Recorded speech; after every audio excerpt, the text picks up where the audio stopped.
Sportivi siciliani e amici di Penalty, ben ritrovati anche per questa settimana con la trasmissione che parla solo ed esclusivamente di calcio dilettantistico.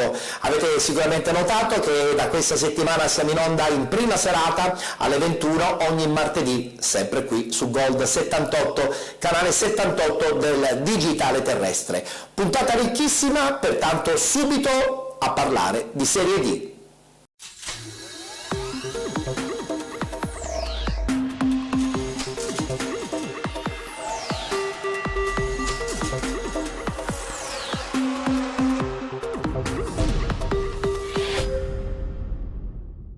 Domenica abbastanza decisiva per le squadre siciliane, su tutte chiaramente il Palermo che pur soffrendo vince contro il Marina di Ragusa.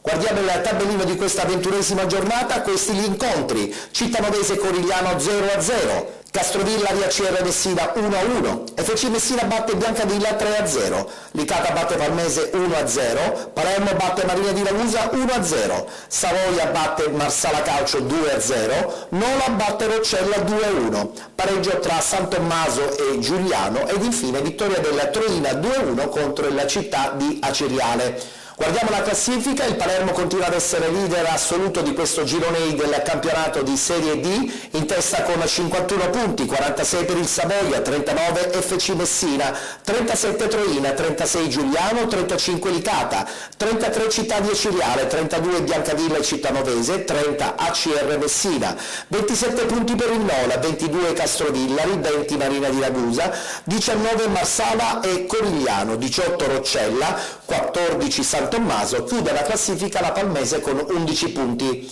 Guardiamo anche il tabellino dei prossimi incontri, si giocherà chiaramente domenica prossima, domenica 2 febbraio. ACR Messina Marina di Ragusa, Città di Aceriale Marsala Calcio, Corigliano Biancavilla, Giuliano Roccella, Nola Licata, Palermo FC Messina, Palmese Castrovillari, Savoia Cittanovese ed infine Troina San Tommaso. ACR Messina che torna a casa con un buon punto conquistato a Castrovillari. Guardiamo il servizio. Nella 21esima del campionato di Serie D il Castrovillari non va oltre il pari nel match casalingo contro la CR Messina di Mr. Zeman. Una partita dai due volti, un primo tempo incolore ed una ripresa alla cardiopalma. La cronaca della partita ci porta al secondo minuto, quando Guarracino, lanciato da Gagliardi, sul secondo tocco si allunga troppo il pallone, favorendo l'uscita di Avella. La reazione dei siciliani al quarto minuto, Crucitti per Arcidiacono anticipato da Iolfi, che perde la palla e per poco non crea l'assist per il numero 7 giallorosso. All'8° minuto il cross dalla fascia destra di Severino per Rossetti finisce tra le braccia del numero 1 rossonero. Al 26esimo De Pace devia in angolo un cross di Crucitti. Al 37esimo Arcidiacono serve nello spazio Crucitti, la rasoiata in mezzo del numero 10 crea panico nell'area rossonera, sbroglia tutto Vona. Al 39esimo una buona combinazione, Guarracino la ragione, libera al tiro da distanza ravvicinata il numero 11 rossonero, Avella ben piazzato neutralizza. Al 42esimo Gagliardi perde palla nella propria metà campo ad opera di Cristiani. La galoppata di 50 metri del numero 11 si conclude con lo scarico per Rossetti, che prova il destro a giro. La parata di Aiolfi finisce sui piedi di Cristiani, che sbaglia un rigore in movimento. Nel finale di tempo il colpo di testa di Guarracino, imbeccato da Barillaro, trova pronto alla parata Avella. Nella ripresa i siciliani al secondo minuto approfittano di una indecisione difensiva dei padroni di casa, Arcidiacono lancia Crucitti anticipato da Iolfi. La reazione dei rossoneri in contropiede, Guarracino mette in mezzo, la difesa siciliana libera in angolo non senza qualche brivido. Dalla bandierina Gagliardi pennella per Barillaro che di testa insacca. Incontenibile gioia mista a pianto per il numero 7 rossonero che dedica il gol all'amico Giorgio scomparso in un incidente lo scorso luglio. Match in discesa per i padroni di casa e i siciliani che provano subito a riequilibrare la partita. All'8° minuto Cristiani non riesce a girare nello specchio un preciso cross di Severino. Al 25esimo la sassata di La Ragione dal limite dell'area costringe alla respinta con i pugni Avella. Al 27esimo Severino raccoglie un assist di testa di De Meio, la conclusione finisce di poco a lato. Al 30° la ragione scappa via Fragapane, Emiliano nel chiudere sul giocatore rossonero lascia libero a centro area Gagliardi, la ragione lo ignora ed opta per la conclusione personale. Avella devia in angolo e Gagliardi si dispera. Al 36° Aiolfi disinnesca la conclusione da buona posizione di Rossetti. Al minuto 40 il portierone rossonero si ripete sul colpo di testa di De Meio, che tira a colpo sicuro appena fuori dall'area piccola. La reazione dei padroni di casa con Gagliardi, il numero 10 rossonero ha sul destro la palla del raddoppio, ma all'altezza del dischetto tira incredibilmente fuori. Nemmeno il tempo per disperarsi che i siciliani sono già dalla parte opposta, palla per Rossetti, Vona lo stende, l'arbitro ben appostato indica il dischetto. Dagli 11 metri Crucitti si incarica di battere il penalty, Aiolfi con freddezza nordica vola sul palo destro e para. Sembrerebbe finita ed invece no, dopo 3 dei 5 minuti di recupero decretati dal signor Longo, la CR pareggia. Cross dalla destra di Manfredi, il tentativo di rinvio di testa di Vona finisce dalle parti di Crucitti che di sinistro fulmina Aiolfi. Incredibile epilogo di una partita che nel secondo tempo ha regalato emozioni e grande calcio.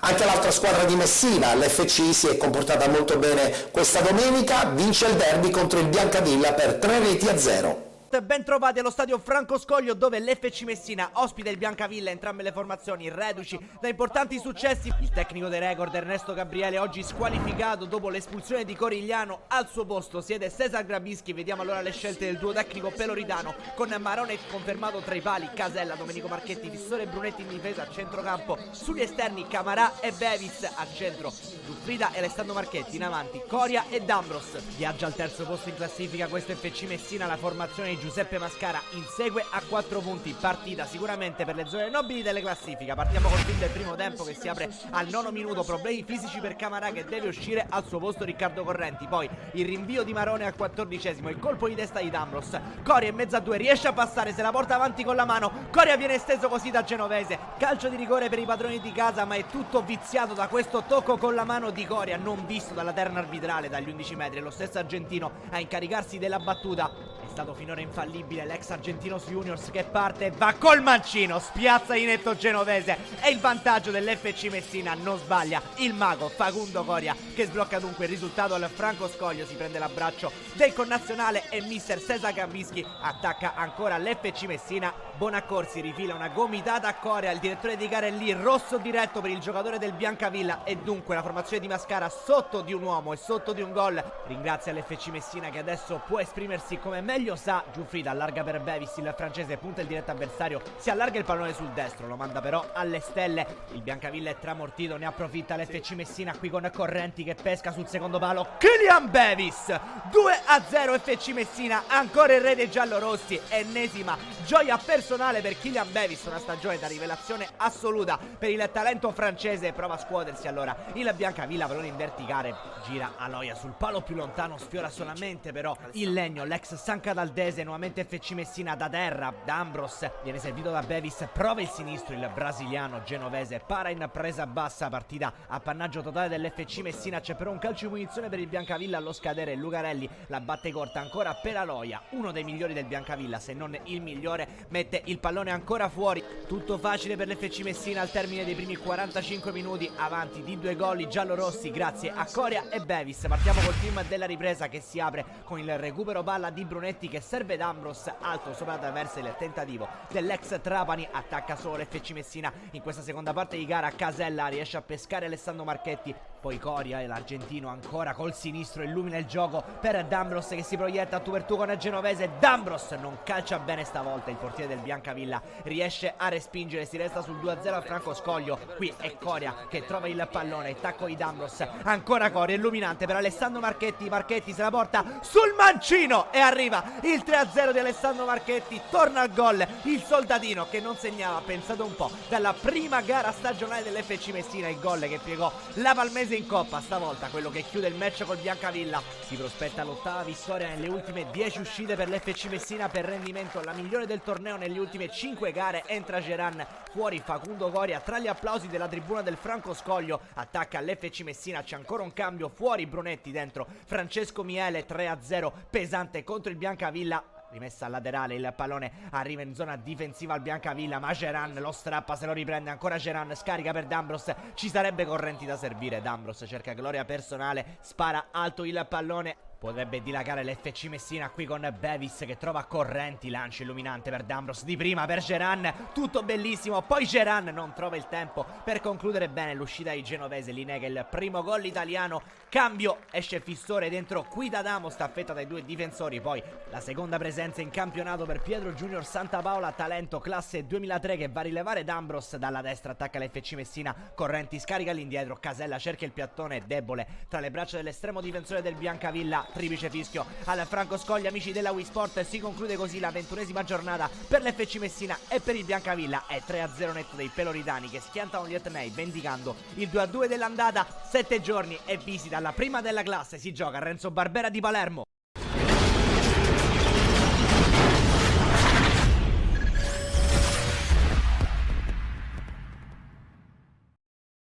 L'FC Messina sarà atteso domenica prossima la favorita per uno scontro sicuramente molto decisivo sia per il Palermo ma anche per la squadra messinese. Adesso parliamo dell'Icata, vittoria contro il fanalino di coda palmese 1-0.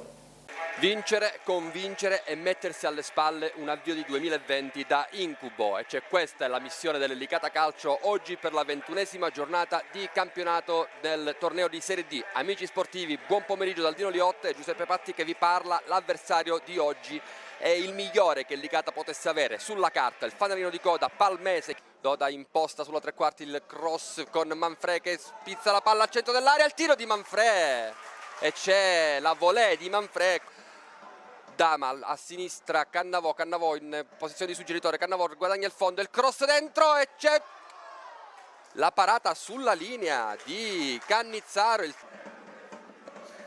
Ancora Licata, Convitto da pochissimi metri, un lancio dalla sinistra con Convitto che praticamente è stato un po' ingannato dal rimbalzo del pallone. Minuti di gioco, sempre 0-0 al Dino Liotta per quella che è la 21ª giornata del campionato. Intanto il cross al centro, il tiro di Carbone che ha provato a quando ancora ci sono da giocare tantissime gare. Intanto Civilleri riesce a prendere un bel pallone che era stato sporcato da Convitto. Manfred, vertice sinistro dell'area di rigore, Manfred il cross dentro per Cannavò, gesto d'intesa 3-2, ottimo il passaggio che sembra aver iniziato Convitto raggiunge il fondo, il cross di Convitto con i piedi, Battista, quindi si pareggia il conto dei calci d'angolo, per mare di essere una delle sorprese del campionato. Intanto Convitto, cross dentro, ancora un salvataggio importante di Battista. Manfred, Doda al limite dell'area, c'è un giocatore della Palmese a terra, il cross di Doda, la parata in tuffo di Cannizzaro. Anche perché numeri alla mano. Vai Giuseppe intanto. Attenzione con la Palmese che ci prova con Condemi dagli sviluppo di un fallo laterale. Mentre vi dico che il numero 21 era Germanò che è subentrato poco fa. Il tiro direttamente sul braccia di Ingrassia, un po' Convitto tra le linee. Il cross di Convitto, c'è fuori gioco, ma ottimo il suggerimento di Convitto per Manfred. Convitto dentro per Cannavò si gira e poi Sesai di prima intenzione, la botta sembrava la volta giusta per il primo gol del 2020 e per il primo gol di un millennials con la maglia dei gialloblu. Ripartire Maltese addirittura fino alle tre quarti dell'Licata. Attenzione Cannavò a tu per tu col portiere, la mette fuori e non è da Cannavò. 6 uomini in barriera, Convitto, palla che è stata toccata dalla retroguardia, dalla barriera. Daniello dentro l'area, arriva Dama, il tiro dalla distanza, telefonata verso il portiere Cannizzaro. Si accentra, siamo a metà campo, in profondità per Convitto, ottimo per Cannavò che rimane davanti alla palla. Cannavò, tacco per Convitto, cross dentro e il numero 5 Misale manda in angolo. Adesso calcio d'angolo, scusami Peppe, di Civilleri dalla destra sul secondo palo, in qualche modo il portiere, poi Convitto al volo e ancora una volta Cannizzaro che va a parare un tiro strozzato. Misale attentissimo, Licata che rimane in attacco, Convitto, Daniello e gol di Daniello, gol di Manfrè, il passaggio è stato di Daniello per Manfrè, appostato sulla linea al secondo palo, è riuscito a metterla dentro, il gol di Manfrè, il primo con la casacca dell'Licata nella sua terza avventura in maglia gialloblu, e Manfrè va sotto la curva a prendersi gli applausi dei tifosi. Il Licata che la sblocca al terzo minuto di gioco, e meglio di così il secondo tempo non poteva cominciare. Calcio di punizione già battuto, il cross dentro, di testa l'anticipo di Tiboni che manda la palla alta, Ottista, attenzione il doppio passo, il cross dentro e dama sulla linea praticamente. La Palmese, Carbone, cross dentro per Condemi, Condemi si prepara il tiro e c'è Tiboni, si trattava di Tiboni e c'è un calcio d'angolo. Torniamo al calcio giocato, 20 minuti di gioco scoccati in questo momento, il cross decisivo, dentro, Porcaro. Decisivo l'intervento di Porcaro su Tiboni che si mette le mani ai capelli, proprio per Convitto non un po' difettoso Convitto però riprende la palla, entra in area Convitto mantiene ancora la palla, serve Manfrè, il tiro a giro, fuori. Non vuole uscire dal campo Sconfitta senza aver lottato fino all'ultimo secondo. Intanto il Licata con Convitto che va addirittura a prendere quasi il palo sulla Palmese, la rete di Manfrè nel secondo tempo. Intanto Convitto, Licata che fa un break, Civilleri entra in area, Civilleri dentro, Cannavo fuori gioco, peccato perché era stato fatto tutto benissimo. Così per l'arbitro, ancora dotazione personale per linee orizzontali, Doda, il tiro direttamente su Cannizzaro, ha fatto tutto bene Doda, Peppe, ma lì poteva scaricare verso un compagno. Adesso San Giorgio, Convitto sulla tre quarti, scambia con Cannavò davanti all'area di rigore, Cannavò, Convitto, il tiro incredibile, cosa non ha sbagliato Convitto, e poi azione continuata con Mazzamuto che era in fuorigioco, ma Convitto praticamente ha sbagliato un rigore in movimento a pochissimi metri da Cannizzaro, tale che sta facendo parecchi metri palla a piedi. Misale per la palla che rimane lì con Bonadio, il tiro, para la prima respinta di Ingrassia. Adeyemo intanto, Adeyemo vince un contrasto, Adeyemo palla al piede, se ne va tutto solo, Adeyemo, il tiro e la parata in due tempi di Cannizzaro.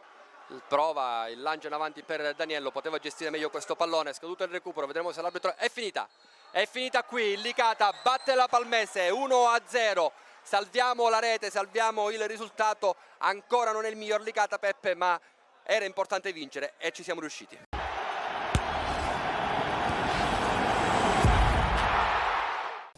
È il momento adesso di parlare delle due squadre che in questo momento sono al primo e al secondo posto nel girone I, appunto, del campionato nazionale dilettanti. Parliamo del Palermo e parliamo del Savoia che vince fuori casa a Marsala.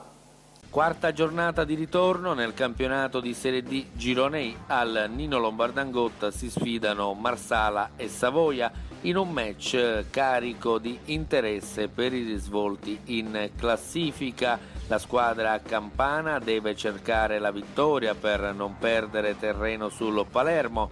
La compagine lilibetana deve cominciare a far punti se non vuole pregiudicare seriamente la propria classifica. Partono bene i campani che cercano frequentemente la porta, seppur non riescono quasi mai a scardinare la retroguardia del Marsala.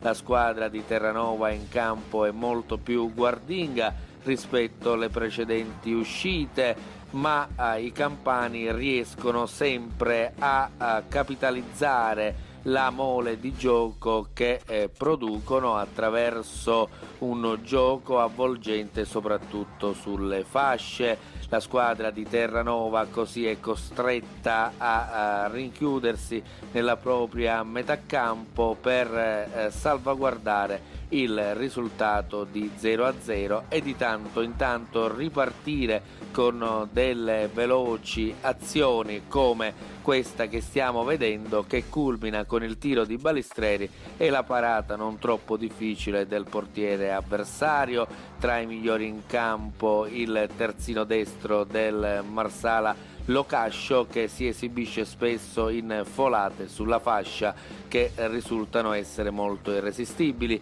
ma al 30° l'episodio del gol sugli sviluppi di un corner nei pressi della linea di porta è Osuji che riesce a capitalizzare questa azione al meglio, portando in vantaggio la propria squadra. In quel preciso momento il Marsala non riesce più a riorganizzarsi e appare smarrito. Qui un'altra sgroppata sulla fascia di Locascio, il suo cross però termina sul fondo. Il Savoia dunque torna in campo per il secondo tempo in vantaggio di un gol, un secondo tempo che non offre tanti spunti. Il gol all'80° di Chironi è l'emblema di una gara in cui il Marsala non è quasi mai riuscito a sorprendere i campani. Questi invece su un'azione di contropiede fissano il risultato sul 2-0, capitalizzano al massimo le proprie occasioni e dunque tornano a casa con 3 punti importanti nella corsa al vertice. Dunque termina Marsala-Savoia con il risultato di 0-2.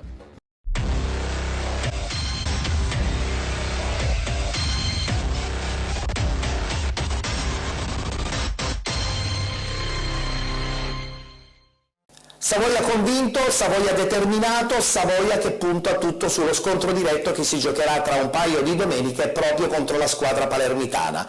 Palermo che torna a casa con una bella vittoria a Ragusa contro il Marina di Ragusa, che per la prima volta incontrava in casa una società importante e blasonata contro il Palermo.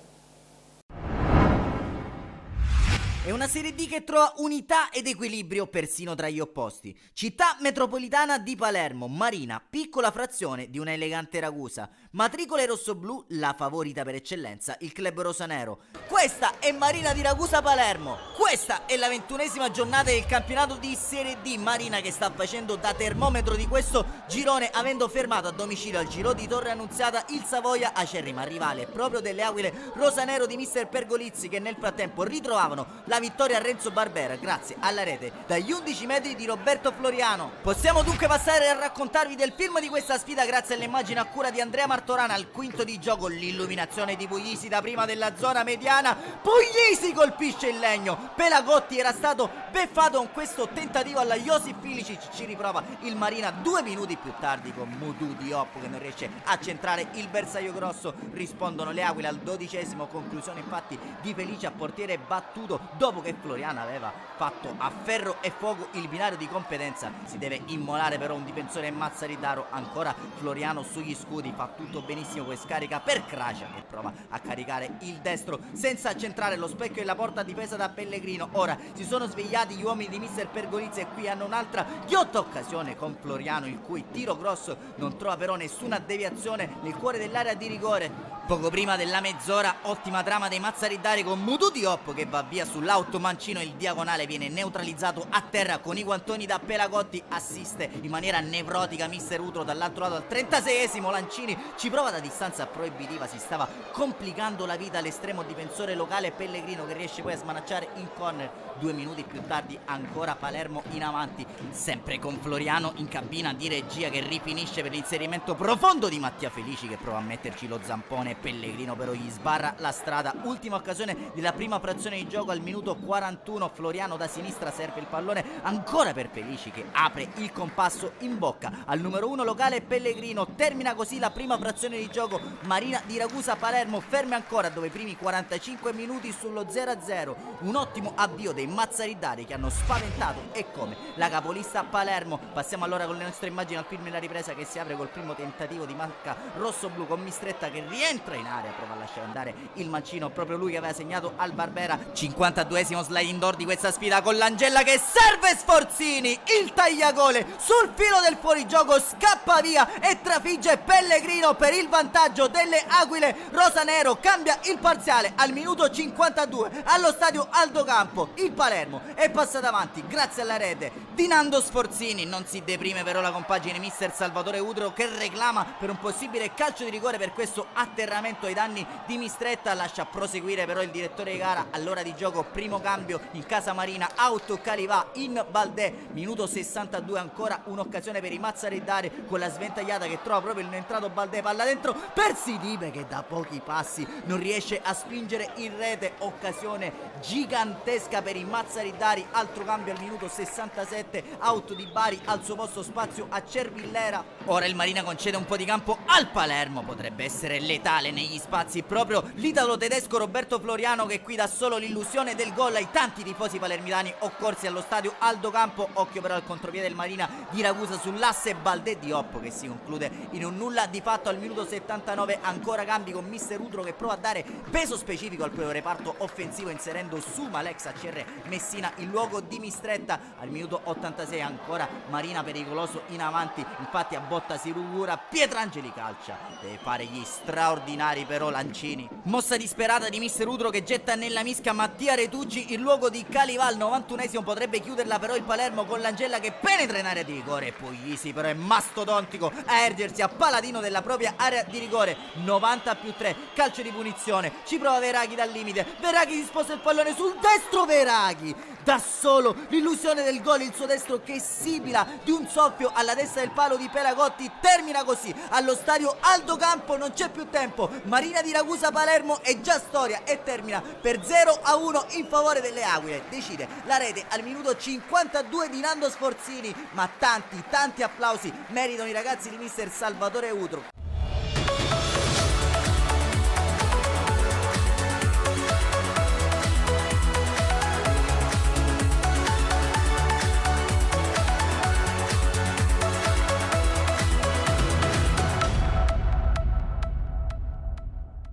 Un Palermo che vince ma non convince, vedremo cosa succederà perché è già esplosa la polemica nei confronti di mister Pergolizzi. Ha convinto invece il Marina di Ragusa di Utro, seppur perdendo contro il Palermo credo che abbia tutte le carte in regola per tirarsi fuori dalla bagarre dei play-out. Abbiamo le interviste realizzate da Lucia Nativo.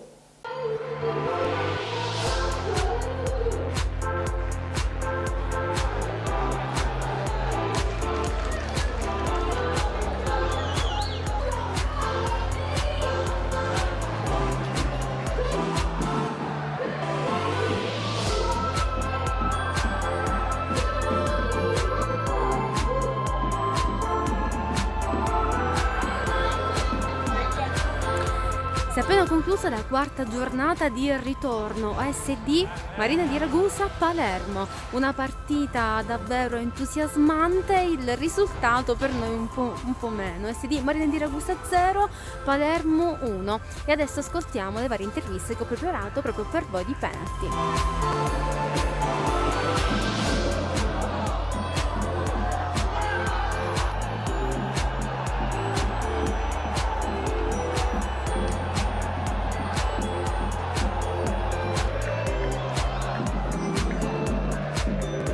Sì, esattamente un derby no, però comunque sia una partita importantissima per me, che da palermitano ho sempre indossato la maglia del Palermo per 10 anni, quindi ritrovarmi contro amici e compagni, ex compagni, è da una parte un piacere enorme, dall'altra mi viene un senso di rivalsa, perché comunque sia oggi volevamo vincere e l'abbiamo dimostrato nel campo, quindi sono sì contento per la prestazione di tutti i ragazzi e la mia personale, però sono anche amareggiato. Quindi un messaggio per i tifosi? Un messaggio ai tifosi: faccio un grosso in bocca al lupo a tutti i giocatori del Palermo e soprattutto ai tifosi, perché vedere il Palermo in D è veramente qualcosa di bruttissimo. Spero che possano vincere questo campionato al più presto possibile. Sì, l'emozione era grande, anche perché è stato bello avere tutta questa gente allo stadio, giocare contro una squadra che fino all'anno scorso stava in Serie B, quindi per noi è stata una grande emozione, come una piccola cittadina come Marina e come la nostra squadra è stata una grande emozione. Quando ti trovi queste squadre devi dare il 120% perché sennò fai fatica. Peccato per il risultato, però siamo usciti bene dal campo con la nostra umiltà, ora lotteremo per le altre partite, le altre finali che ci aspettano.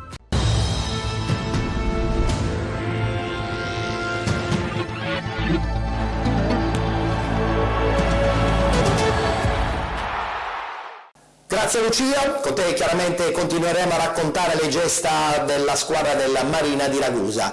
Adesso è la volta di conoscere il parere sulle siciliane da parte di Simone Alibani.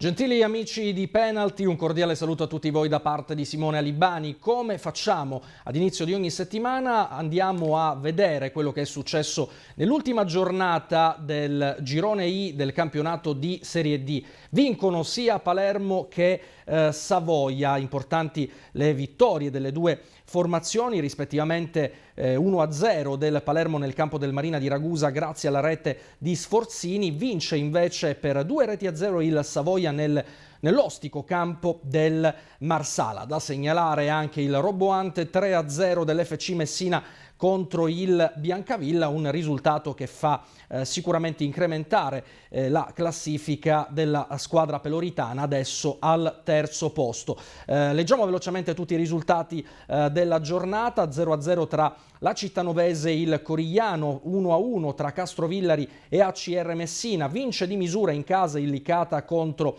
la Palmese, poi da segnalare il 2-1 del Nola in trasferta contro il Roccella, altro pareggio a reti bianche quello tra San Tommaso e Giuliano, e poi il 2-1 del Troina contro la Cireale, una Cireale sempre più in caduta libera. Andiamo dunque a vedere la schermata relativa alla classifica. Come dicevamo, il Palermo resta al comando di questo girone I con 51 punti, mantiene i +5 di vantaggio sul Savoia, e poi dicevamo l'ottimo momento di forma dell'FC Messina, terza forza del torneo con 39 punti, al quarto posto invece troviamo il Troina. Fanalino di coda è invece la Palmese con 11 punti. Sicuramente nella prossima giornata vedremo una sfida molto importante, una sfida d'alta quota, quella tra il Palermo e l'FC Messina, che si disputerà allo stadio Renzo Barbera. Ovviamente i rosanero devono cercare in tutti i modi di dare continuità a questo nuovo ciclo positivo di risultati, perché il Savoia, dopo i 2 pareggi consecutivi, ha dimostrato di essere viva e di voler dar filo da torcere al Palermo di qui sino alla fine del campionato. Inutile dire che si deciderà una cospicua fetta di questo torneo quando ci sarà lo scontro diretto a Torre Annunziata tra Palermo e Savoia. Chiudendo vi dico in sintesi quelle che sono state le dichiarazioni del tecnico rosanero Pergolizzi, che ha detto: è stata una buona prestazione contro il Marina di Ragusa, ma non mi è piaciuta la mentalità dei miei ragazzi, dobbiamo dimostrare di essere più cattivi dal punto di vista agonistico, e pur difendendo non dobbiamo mai dimenticarci, soprattutto nei momenti chiavi del match, di cercare sempre di essere propositivi in avanti. Dunque queste le parole in sintesi del tecnico rosanero Pergolizzi. Grazie come sempre per aver seguito questo punto del girone I del campionato di Serie D. Da parte di Simone Alibani è tutto, restituisco la linea ad Ettore Tortorici.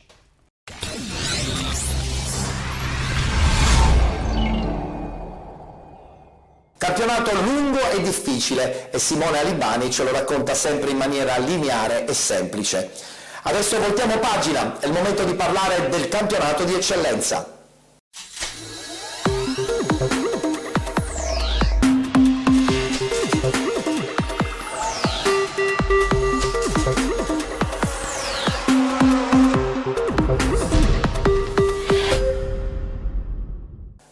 di conoscere il tabellino per quanto riguarda il campionato di eccellenza Girone A, dobbiamo fare un plauso al Giarre, vittorioso della Coppa Italia Eccellenza riservato alle squadre siciliane. Vittoria per 5-4 dopo i calci di rigore contro la San Cataldese.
Io volevo fare una dedica a un mio presidente, diciamo, che mi ha cresciuto, è il signor Salvo Di Bella, di cui noi siamo sempre in stretto contatto, e quindi questa vittoria la dedico principalmente a lui.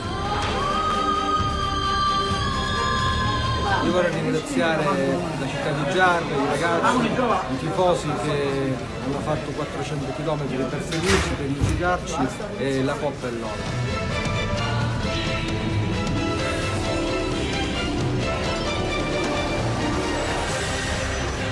Non ho nulla da rimproverargli, hanno dato il massimo, hanno fatto cose importanti, è stato un percorso bello. Purtroppo la lotteria dei rigori ci ha condannato, è anche vero che quelle sono cose che vanno al di là dell'aspetto tecnico della partita. I rigori questa volta è andato bene al Giarre, a cui faccio complimenti, e noi procediamo nel nostro cammino.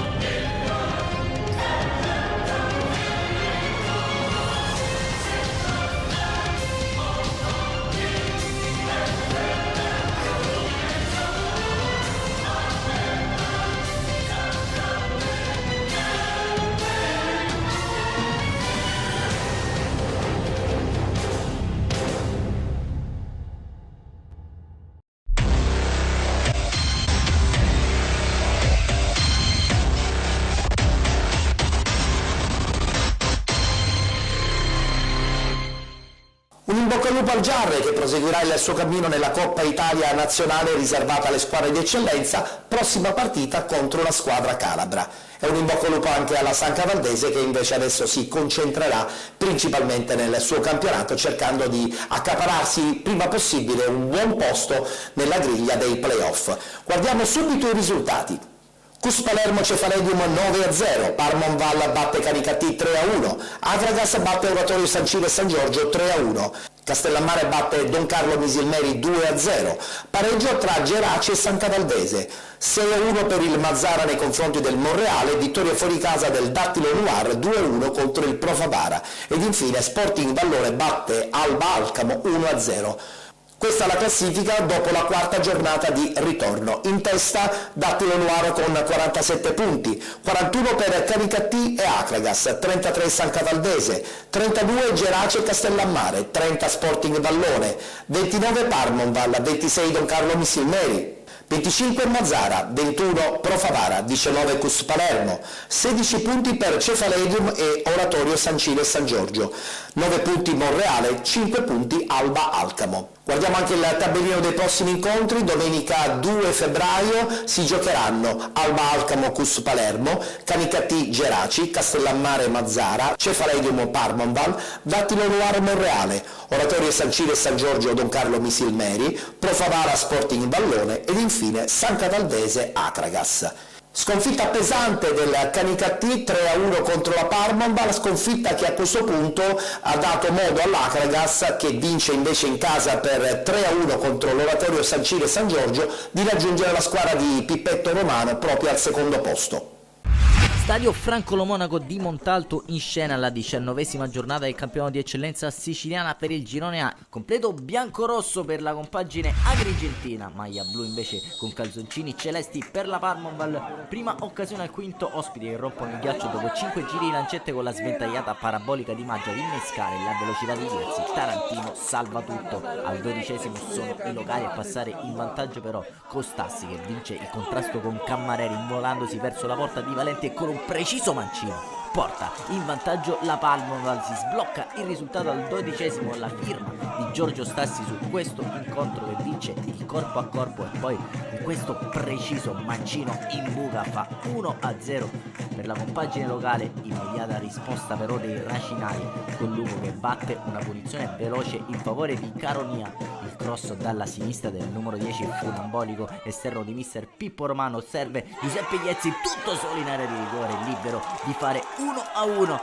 Riequilibrato il parziale allo stadio Franco Lo Monaco, la firma di Giuseppe Iezzi che si è fatto trovare pronto nel cuore dell'area di rigore, ha freddato Tarantino con questo mancino da pochi passi. Al 22esimo però Parmonval pericolosa ancora una volta con il cross di Colley dalla sinistra per Cincotta che prova il volo sul versante opposto, il suo destro però si perde in un nulla di fatto. Scorriamo fino al 29esimo con il laborioso schema da corner del Canicattì che riesce anche a liberare Maggio al colpo di testa dopo una buona trama sviluppata sul versante destro. Alla mezz'ora calcio d'angolo all'altro lato con la Parmonval, Stassi calcia a botta sicura trovando un difensore racinato sulla linea di porta, sulla respinta si avventa Clemente in rovesciata ma calcia alto, clamorosa occasione per la Parmonval che ha trovato un difensore del Canicattì sulla linea di porta.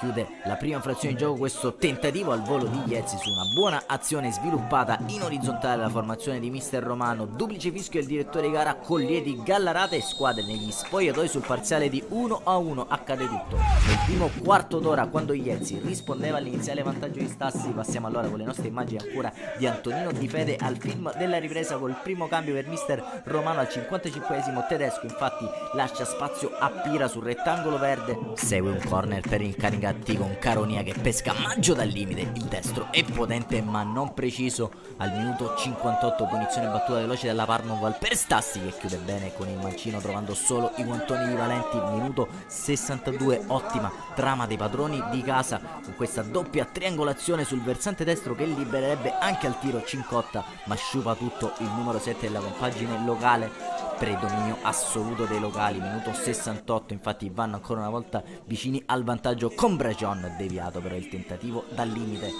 Minuto 70 prova a correre ai ripari però da mister Romano con Fiore che prende il posto di Greco. 2 minuti più tardi però passa in vantaggio la Parmoval, azione spettacolare infatti condotta magistralmente da Salvatore Rappa, il quale avvia l'azione da sinistra, poi va a chiudere lui stesso il cross proveniente dal versante opposto ed è splendida la parabola che si spegne inesorabilmente in buca lì dove Valenti non può proprio nulla. Salvatore Rappa porta in vantaggio la Parmoval a 18 dal termine e si farà durissima poco più tardi per la compagine di mister Pippo Romano, che perderà uno dei suoi uomini migliori per un presunto atterramento ai danni di un avversario. Infatti Vito Lupo a essere mandato anzitempo sotto la doccia dal signor Collier. Il Canicattì però non si scompone e ci prova con Maggio da posizione defilata, sicuro Tarantino alla respinta. Minuto 83 mister Romano si gioca anche la carta Facundo Cascio in luogo di Fiore, ma 5 minuti più tardi sono ancora una volta i locali a colpire con l'ottima percussione di Colle proveniente dal binario mancino che si insinua in area di rigore. Libera il tentativo Cincotta, abile a freddare Valenti e fare Parmoval 3 Canicattì 1. La chiude definitivamente l'esterno della compagine locale. Il Canicattì rischia di frenare la propria rincorsa al capolista qui allo stadio Franco Lo Monaco. Al 95esimo infatti sono ancora una volta i locali a chiudere in avanti con questo tentativo che si pila alla destra della porta di Valenti. Termina così Parmoval Canicattì, è già storia e termina per 3-1 in favore della compagine palermitana. Si ferma a 6 vittorie consecutive la striscia di risultati positiva per mister Romano, che nella prossima uscita ospiterà il Geraci Parmoval invece che renderà visita alla Cefalaidium. Un saluto allora amici appassionati, appuntamento come al solito alla prossima.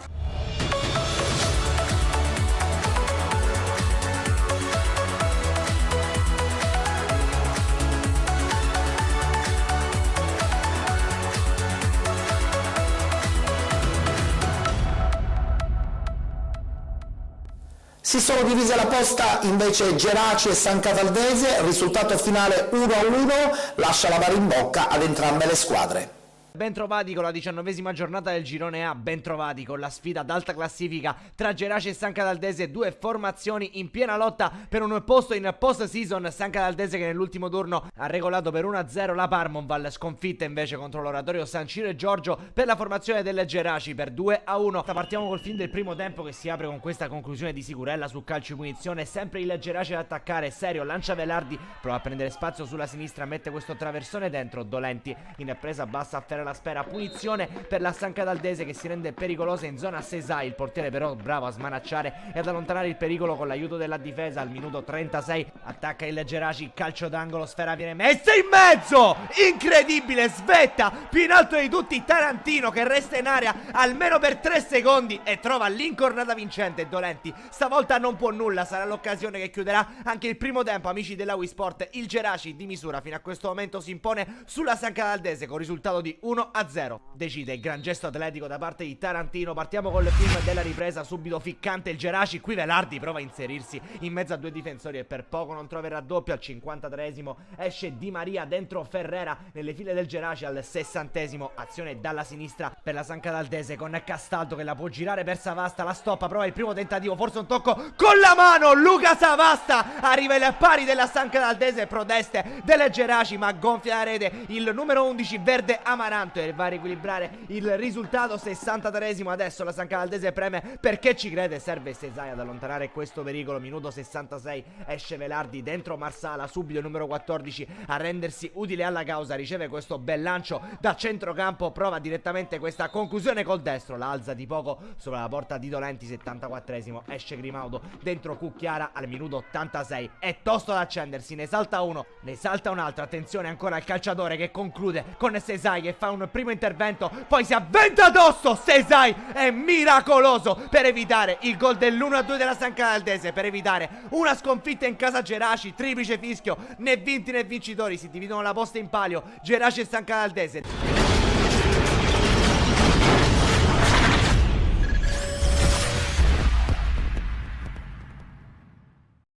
Chi ha approfittato della sconfitta del Canicattì è stata sicuramente la squadra trapanese della Dattilo Noir, che torna a casa con una vittoria pesantissima contro il Pro Favara.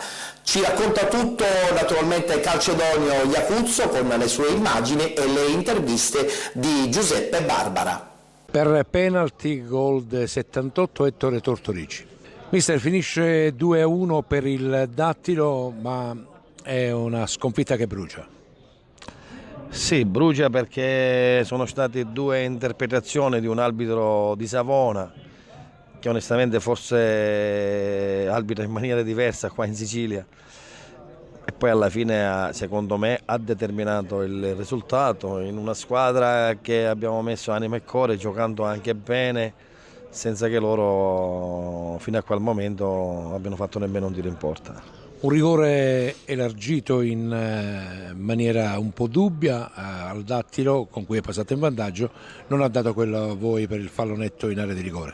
Sì, infatti dico due interpretazioni arbitrali che poi alla fine determinano un risultato finale di una bella partita giocata da parte della mia squadra, che volevamo riscattarci, volevamo dare qualche soddisfazione in più sia alla società e ai tifosi, però a volte, ma oggi sono stati degli episodi che ci hanno condannato e questo fa male al calcio, fa male a questa squadra, perché secondo me non c'è bisogno di prendere arbitri di fuori da oltreoceano, vengono qua arbitri che fanno 24 ore per poi venire qua a determinare certi risultati che onestamente ci lasciano l'amaro in bocca e poi tutti i statistici che ci sono durante l'incontro.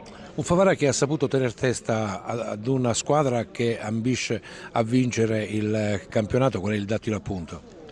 Sì, non è la prima partita, anche a Canicattì l'abbiamo dimostrato, anche a San Cataldo, solo a parte domenica ad Alcamo che siamo stati un po' ingenui, magari ci siamo un pochettino rilassati, però stiamo dimostrando che la squadra cresce con i nuovi innesti.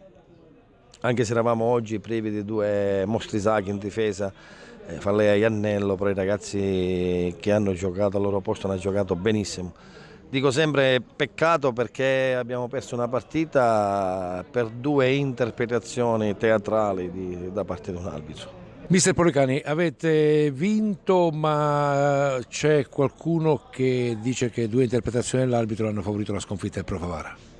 Guarda, noi per quanto riguarda l'arbitro onestamente dall'altro lato del campo non l'ho vista bene, dicono che hanno visto dei video da sopra e dice che non era a rigore.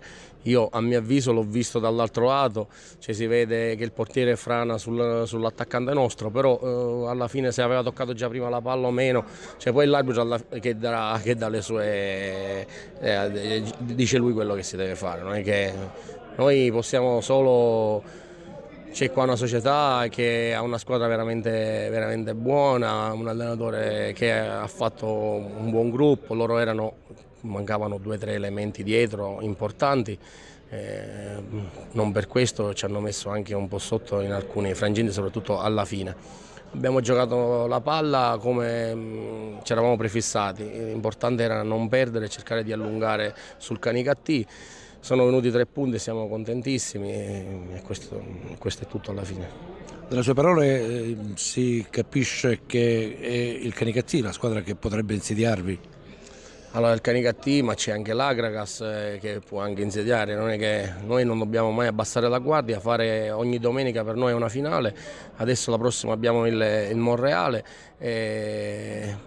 Non dobbiamo sottovalutare assolutamente perché anche una squadra che arriva, che potrebbe dire lo sottovalutiamo, alla fine ci può mettere in grosse difficoltà e perdere dei punti importanti per la cavalcata finale.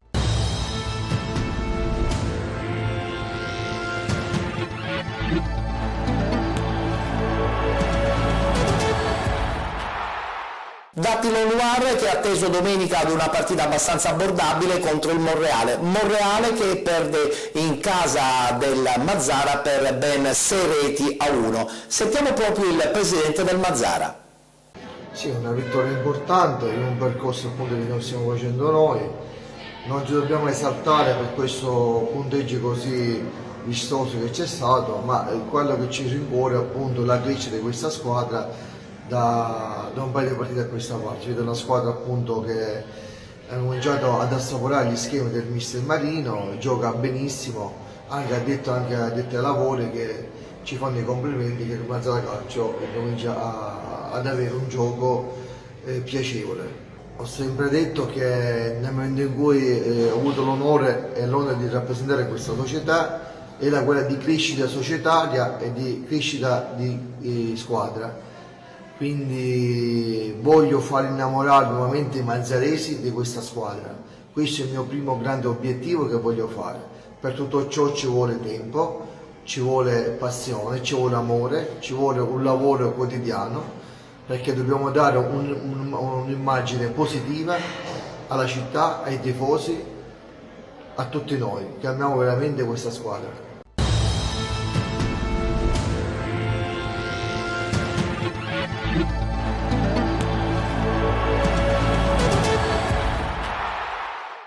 Società storica che cerca di rientrare nel calcio che conta, e noi ce l'auguriamo perché insomma la storia non va mai dimenticata. È il momento di voltare pagina, parliamo ancora di eccellenza, ma adesso il girone B.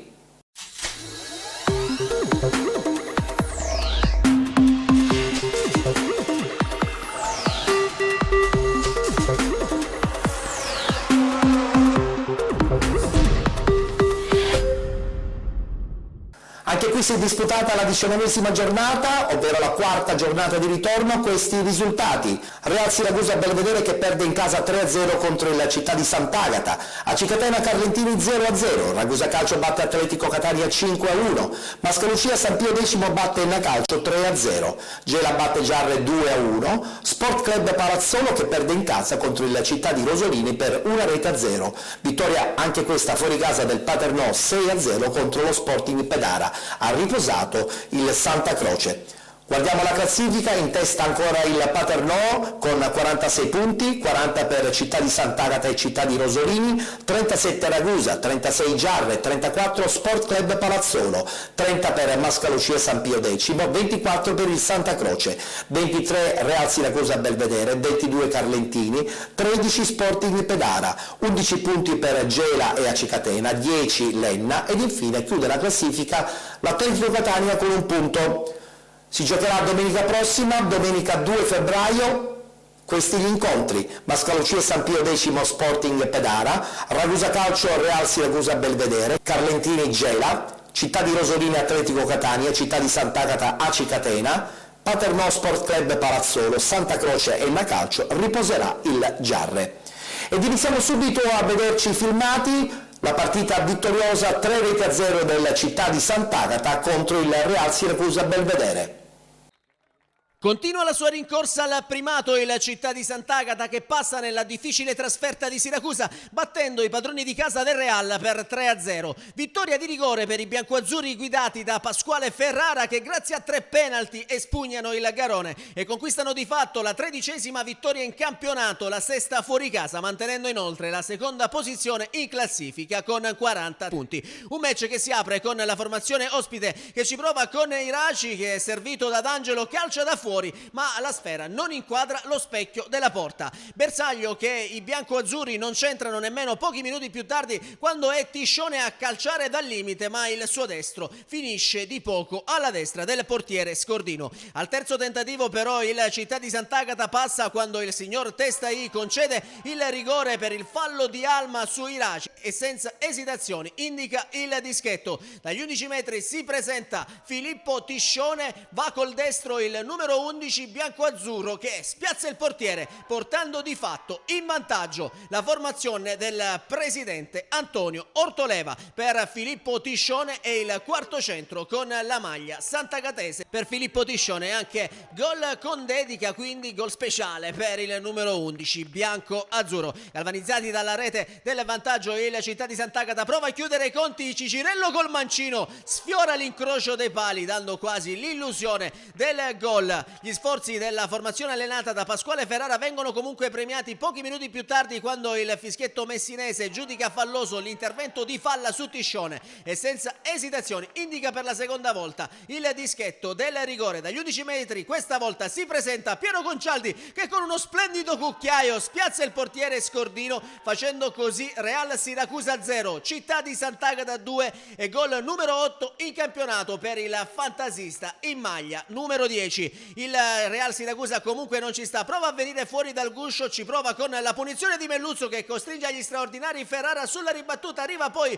il gol di Frittita, ma il direttore di gara annulla per posizione di fuorigioco. Nella ripresa c'è subito un'occasione a favore del Real Siracusa con la punizione del solito Melluzzo che viene respinta sulla linea di porta da Asensio. Padroni di casa che pochi minuti dopo rimangono però in 10 uomini quando il signor Testai della sezione di Catania ammonisce per la seconda volta Iacono per fallo di simulazione con il Real Siracusa che rimane di fatto in 10 uomini. Il Città di Sant'Agata prova quindi a sfruttare l'uomo in più e così al minuto 80 Saraceno a terra in piena area di rigore Tiscione con il fischietto catanese che indica il dischetto ed espelle il difensore di casa con il Real Siracusa dunque in 9 contro 11. Dagli 11 metri questa volta si presenta Costa che con grande freddezza spiazza Scordino facendo così Real Siracusa 0 Città di Sant'Agata 3 e per il centrocampista in maglia numero 4 è il primo centro con la maglia bianco-azzurra. Poi non succede più nulla, finisce dunque 3-0 per il Città di Sant'Agata che sale in classifica a quota 40 punti, mantiene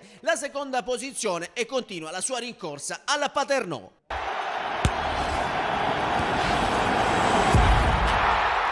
Può anche capitare di vincere una partita con 3 rigori. Onore comunque lo stesso alla Città di Sant'Agata che continua la corsa per raggiungere il Paternò in vetta. Adesso sentiamo le interviste esclusive realizzate per penalty da Giampaolo Montineri. Non succede spesso di avere 3 rigori a favore fuori casa, però l'arbitro è stato bravo perché comunque in tutti e 3 casi sono stati netti. Siamo stati bravi a sfruttarli e siamo stati squadra perché qua venire a giocare qua non è mai facile, quindi siamo contenti perché avanziamo per il nostro obiettivo. Avete ruotato sui calci di rigore, è una scelta dell'allenatore o fra di voi avete degli accordi? No, il rigorista sono io, però avendo fatto già gol diamo spazio anche ai ragazzi perché è giusto dare merito a tutti. Quindi non ha importanza chi fa gol, ma l'importante sono i 3 punti. Caccia d'Ottobre Rosso, che è chiamata così la vostra squadra, verso il Paternò. L'Ottobre Rosso è il Paternò, no? Sì. Vi ha dato che cosa il pareggio in casa? Vi ha detto che ancora il campionato non è segnato, voi ancora avete lo sconto diretto. Cioè tu dalla tua esperienza, anche da professionista. Non ci nascondiamo che comunque quando uno parla e dice no, dobbiamo pensare a noi stessi, sono parole che comunque sappiamo che si guarda sempre la classifica, guardiamo anche loro secondo me hanno guardato oggi se avessimo fatto un passo falso, quindi il campionato è lungo, è aperto secondo me perché comunque abbiamo lo scontro diretto in casa, partite ancora difficili perché sappiamo che questo campionato di eccellenza sta dando dimostrazione che tutte le squadre sono organizzate, quindi non è mai facile vincere le partite. Nel calcio molto spesso si parla di regole di compensazione, nel senso allora a proposito di quello Miltano, magari se mi rendo conto di aver dato un giudizio troppo affrettato dovrei anche compensare con i giudizi, secondo me il rosso, il doppio giallo sulla simulazione sono voler calcare la mano un po' di più, a prescindere dal regolamento, poi la giustizia va anche interpretata in base a quello che il giudice sportivo vede, no? E lui secondo me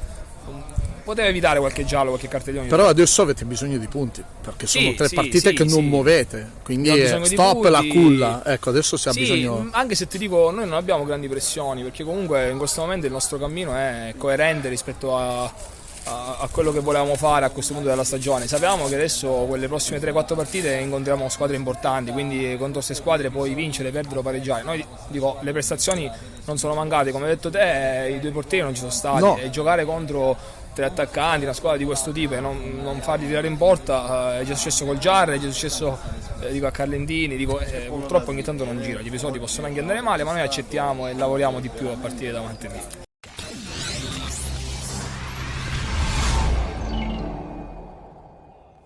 Sarà l'anno buono per la Città di Sant'Agata, quantomeno per i playoff sicuramente le possibilità sono tantissime. Però è anche vero che il Paternò continua a vincere, anche questa domenica ha subissato un'altra ennesima squadra del suo girone, 6 reti nei confronti dello Sporting Pedara.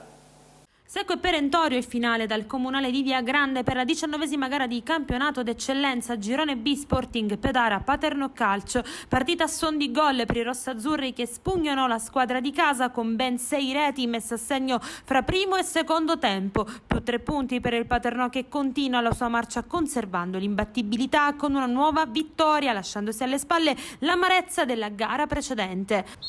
Parte bene il Paternò quando dopo 8 minuti di gara su suggerimento di Cucuzza il sinistro di Passeue non lascia scampo a Biondi, mettendo così subito la firma sul gol del vantaggio rossazzurro. Al 19esimo, ottimo l'intervento di Truglio, scambio con Cariotto, ingresso in area del capitano, bloccato dallo stesso portiere Biondi, stavolta non c'è nessun dubbio e calcio di rigore da dischetto Totò Cucuzza che fredda Biondi per il gol dello 0-2.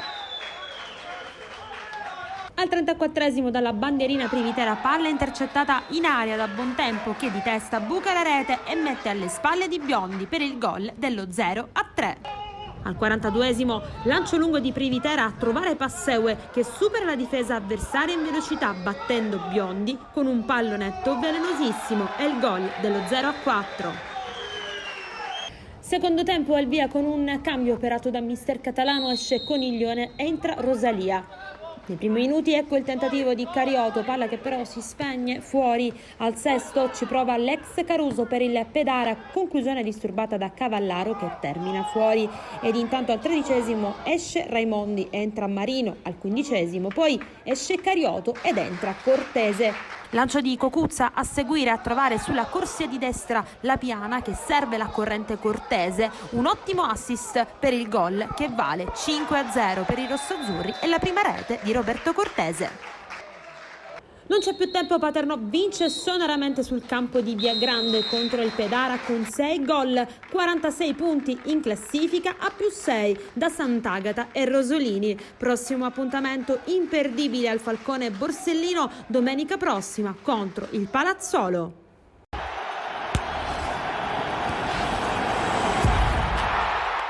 Grazie Federica. Paternò che vola sempre di più verso la Serie D. Domenica prossima ci sarà uno scontro decisivo non tanto per il Paternò ma sicuramente per lo Sport Club Palazzolo. Vincere vuol dire agganciare di nuovo la zona playoff, perdere probabilmente vorrà dire addio ai sogni di gloria. Adesso per chiudere questo girone B del campionato di eccellenza il punto di Giampaolo Montineri.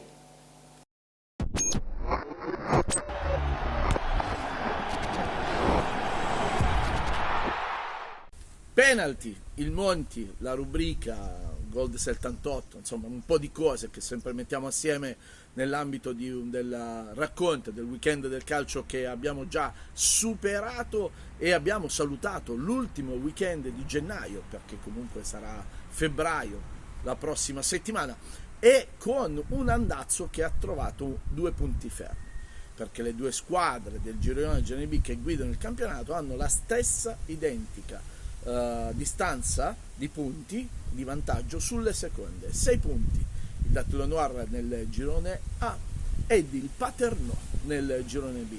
Dove sono le differenze? Che ci sono diciamo più distacchi tra le quarte e le quinte dal primo posto che nel girone A che non nel girone B. Questo può anche sancire a un certo punto gli equilibri dei possibili playoff che possono o non possono farsi perché comunque è più corta la classifica del girone B, è già a rischio 8 punti, quindi con i 10 punti dal punto di vista regolamentare viene a saltare un po' lo schema, no? Vengono magari non fatti alcuni semifinali di playoff.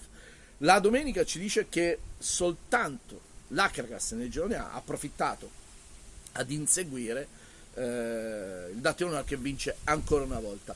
L'Akragas vince in casa, cadono Canicattì e San Cataldese. Ci può stare motivazioni diverse, Canicattì comunque ha fatto una grande rincorsa, l'Akragas raggiunge il secondo posto a pari punti, a pari merito, il Canicattì crolla, il pareggio della San Cataldese non è un crollo, è una fatica perché la finale di Coppa Italia li ha dissossati sia la San Cataldese che il Giarre è sconfitto a Gela, quindi questa finale, così come nelle squadre professionistiche quando giochi di settimana, se non hai una panchina lunga, la parliamo sempre con un discorso completamente diverso, ne subisci un pochino le conseguenze perché non sempre puoi avere tutti in condizione perfetta. In questa fase della stagione tra l'altro dai il massimo, quindi salutiamo gennaio, entra febbraio dove comunque si decideranno tante cose, tantissime, anche in proiezione futura. Nell'ambito del girone B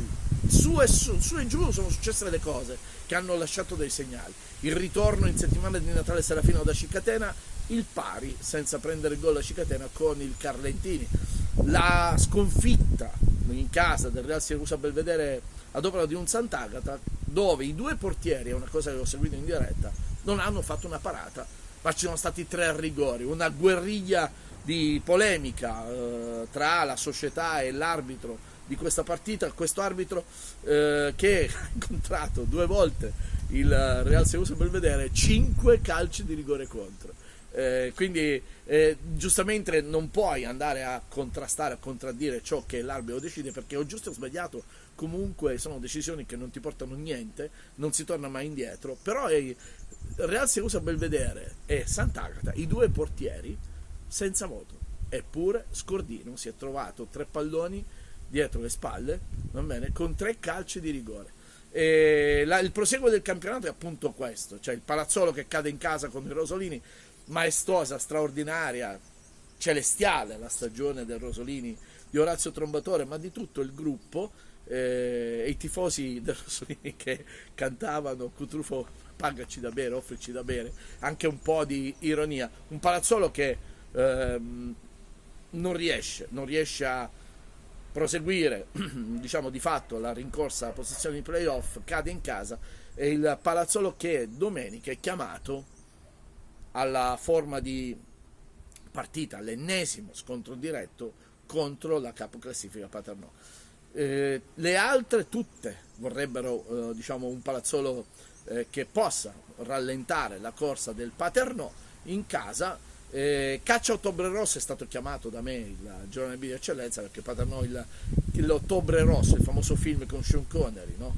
La velocità di uscire fuori, di non farsi beccare, la strategia, è facile subito la preda Pedara in trasferta a Paternò, perché nei primi 20 minuti 4 gol e già la chiudi. Situazione proprio appunto di retrocessione, dove il Gela del mister Catania è la candidata primaria ufficiale ad uscire dai playout, perché il crollo del Pedara negli ultimi periodi è un segnale molto molto importante.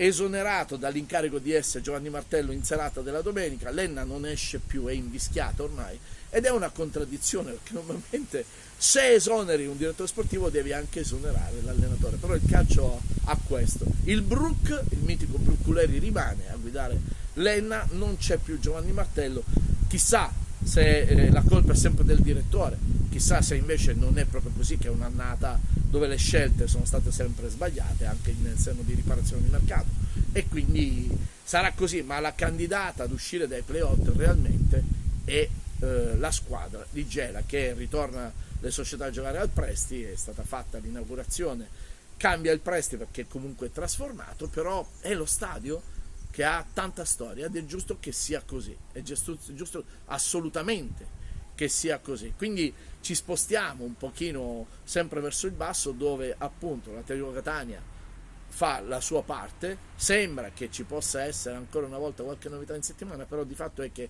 ogni domenica è collassante, e in virtù dell'Atletico Catania domenica il Palazzolo in trasferta con il Paternò, ma le inseguitrici immediate, i Rosolini, soprattutto il Sant'Agata e il Ragusa, hanno delle partite tra virgolette da poter giocare serenamente. Ragusa in casa con il Real Siracusa Belvedere, che comunque esce fuori da un ciclo terribile, però 3 sconfitte consecutive, deve muovere un po' la sua classifica, avrà diciamo dei giocatori squalificati, ma poi c'è Rosolini con l'Atletico Catania, e poi c'è comunque un Sant'Agata Cicatena che potrebbe assolutamente insomma far vibrare, perché questi testacoda normalmente sono gironi di inferno, partite d'inferno con un po' un effetto giostra, come in una villa comunale, che la lanci e poi non sai. Quindi da parte del Monti è buona settimana, buon fine gennaio, e ripeto, l'arbitro non è assolutamente il sommo proprietario di una partita, e se però poi a fine partita l'arbitro non dà nemmeno la mano ai giocatori che porgono il saluto finale con tutto quello che è successo dentro, diciamo che un pochino dobbiamo rivedere i cicli. Finisce per tutti a fine partita, Poi il web scatafascia tutto, perché non è assolutamente facile gestire tutto quello che accade, però la stretta di mano a fine partita è un terzo tempo che non si può mancare. Sono stato testimone di questo, a me non è piaciuto. Ciao Del Monti!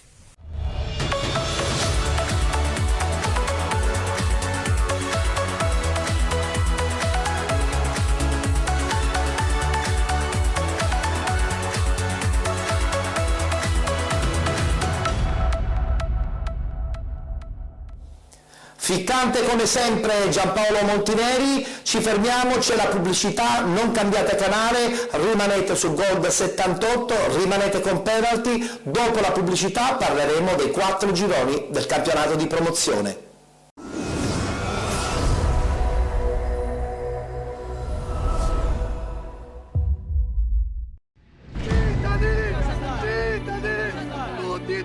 Tutti.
Siamo in onda ogni martedì sera alle 21 in prima serata su Gold 78, canale 78 del digitale terrestre, e come al solito raccontiamo il calcio dilettantistico dal campionato di Serie D sino al campionato di prima categoria. Parliamo adesso dei 4 gironi del campionato di promozione ed iniziamo con il girone A.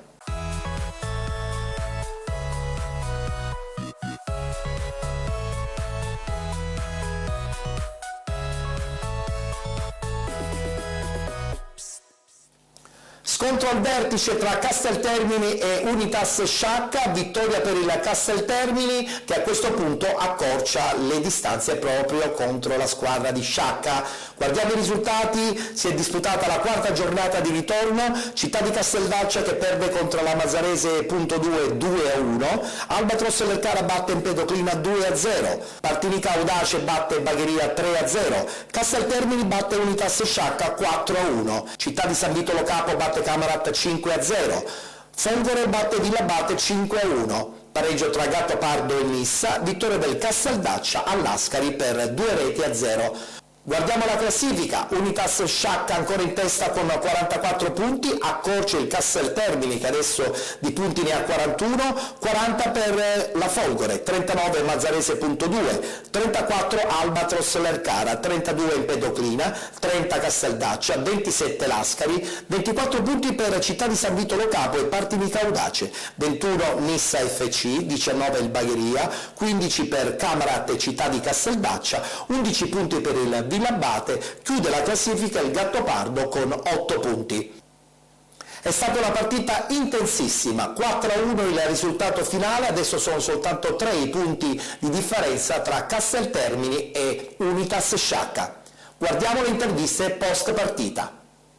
Grandissima vittoria, il merito di tutti, naturalmente del pubblico di Casteltermini che oggi era numeroso sugli spalti, merito di tutti i ragazzi, tutto dal primo fino all'ultimo, merito del grande mister che abbiamo naturalmente e merito di questa dirigenza che si sta avvicinando a fare parte di questa società e sta collaborando benissimo.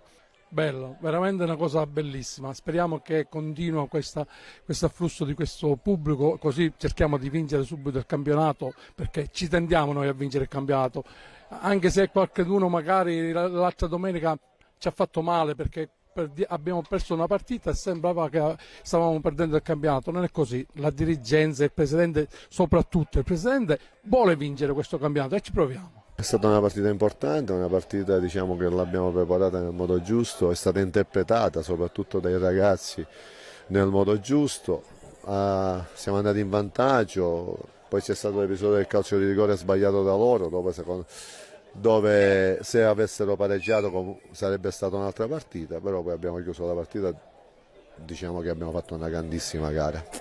Vediamo, andiamo avanti, e ci godiamo questa vittoria e da martedì penseremo al Partinico che è una squadra importante, una squadra forte, una squadra dove andremo sicuramente a lottare per cercare di portare a casa i 3 punti, perché a questo punto dobbiamo crederci. È stata una grande vittoria con un'ottima squadra che lotta per il campionato, quindi siamo stati tutti uniti, con il capitano Piazza abbiamo un buonissimo rapporto con tutta la squadra, la difesa è andata bene, anche l'attacco, è stata una partita di sacrificio che è stata, diciamo, l'abbiamo studiato tutta la settimana, siamo andati benissimo con il mister La Bianca e i risultati si sono visti oggi, una grande partita, complimenti a tutti i miei compagni di squadra.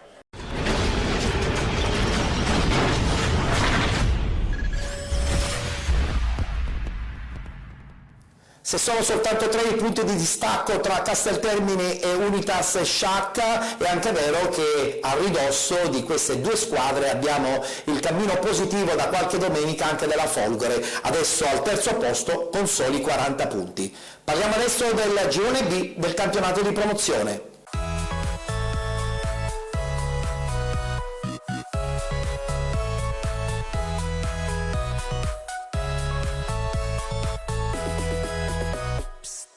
Anche qui quarta giornata di ritorno, i risultati: Merì nuova rinascita 0-0, Sinagra batte Super Giovane Castelbuono 2-1, Acquedolci batte Pro Falcone 2-1, Due Torri batte Stefanese 6-0, vittoria dell'Igea 1946 4-0 contro il Gioiosa, vittoria per 6-1 dell'Acquedolcese nei confronti della Torrenovese. Rocca di Caprileone batte Castelluccese 1-0, Sant'Angionese batte Ganci 5-0. Continua il testa a testa tra Acquedolci e Gela 1946, quest'ultima vittoriosa per 4-0 contro il Gioiosa.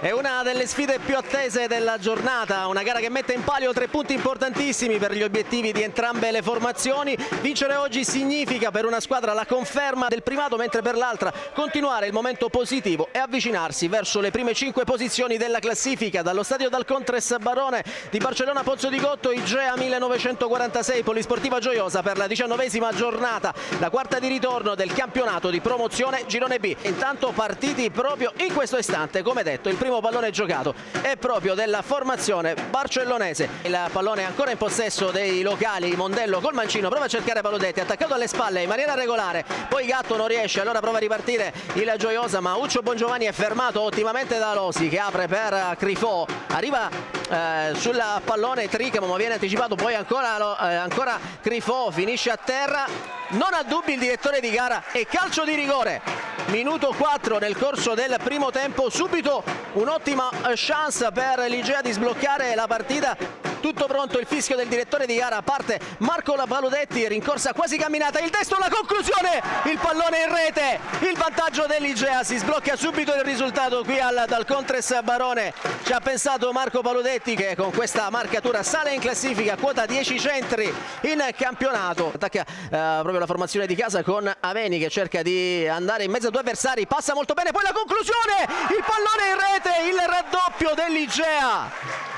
Al minuto 7 cambia ancora il parziale al Dalcontres Barone, ci ha pensato questa volta Fabio Aveni con una giocata super a mettere il pallone alle spalle del portiere Weinstein, è passato in mezzo a 2 avversari e poi col destro ha piazzato la palla nell'angolo più lontano dove Weinstein non è potuto intervenire. E intanto c'è già pronto un primo cambio per la Polisportiva Gioiosa, si è infortunato Bonamonte e quindi al suo posto è già pronto con la maglia numero 21 Di Perna. Si ripartirà con il calcio di punizione a favore della Polisportiva Gioiosa, il destro da parte di Yasin Mazzouf, con Peppe Mazzouf che può arpionare al limite dell'area di rigore, prova ad entrare, poi la conclusione col destro da parte di Ceraolo. C'è la parata di Lo Monaco al 13°, dalla bandierina Garofalo parte col destro, pallone che arriva nel centro dell'area di rigore, viene allontanato dalla difesa giallorossa, poi Ferraris, adesso i Granata che hanno qualcosa da reclamare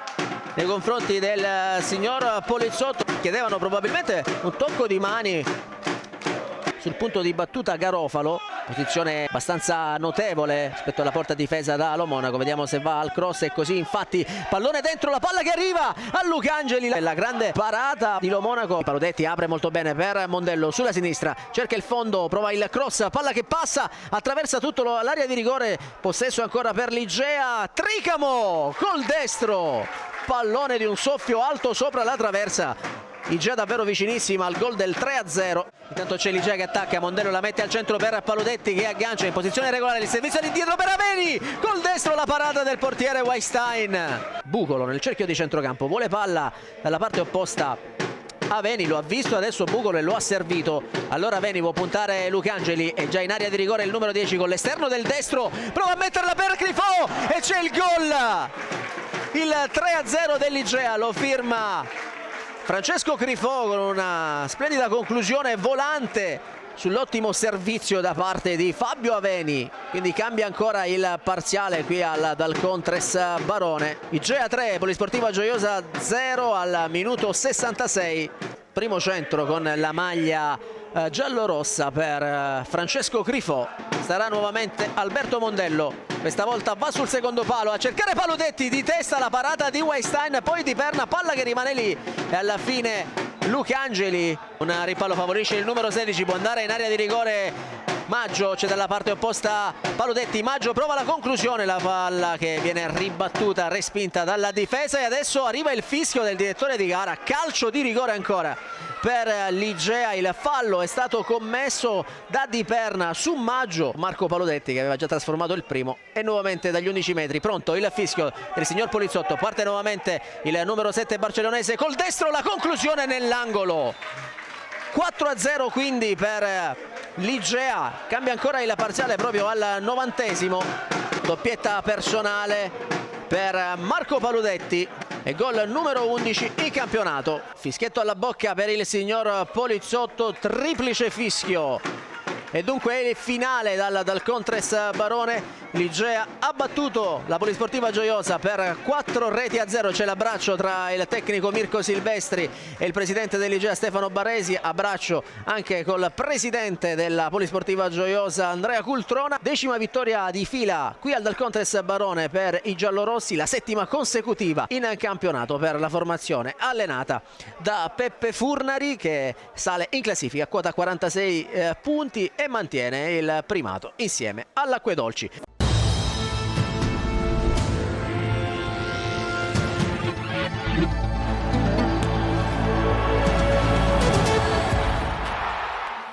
Sarà una lotta a due, sarà una battaglia sino all'ultima domenica, Acquedolci e Igea 1946. Chi la spunterà? Beh, questo è ancora presto per dirlo.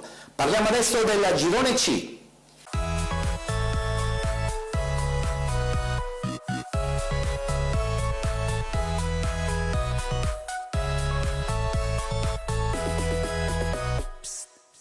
Continua l'ascesa straordinaria dell'Aci Sant'Antonio, vittorioso anche nell'anticipo contro il Ciclope Bronte. Guardiamo i risultati. AC Sant'Antonio batte Ciclope Bronte 3-0, Atletico Messina batte Villaggio Sant'Agata 4-0, vittoria della città di Misterbianco 1-0 contro il Motta, Gescal batte Ionica 1-0, Real AC città di Calatabbiano 0-0, Sporting Taormina Sporting Viagrande 0-0, Messana batte Valdinisi 2-1, vittoria del Milazzo 4-0 contro il Palagonia. Ed iniziamo a guardare le partite, vittoria fuori casa, l'ennesima dell'ACI Sant'Antonio, questa volta a Bronte. Ben trovati a Bronte, dove il Ciclope ospita l'ACI Sant'Antonio capolista con ben 11 punti di vantaggio sulla seconda forza del campionato, che dopo l'ultimo weekend è la Ionica.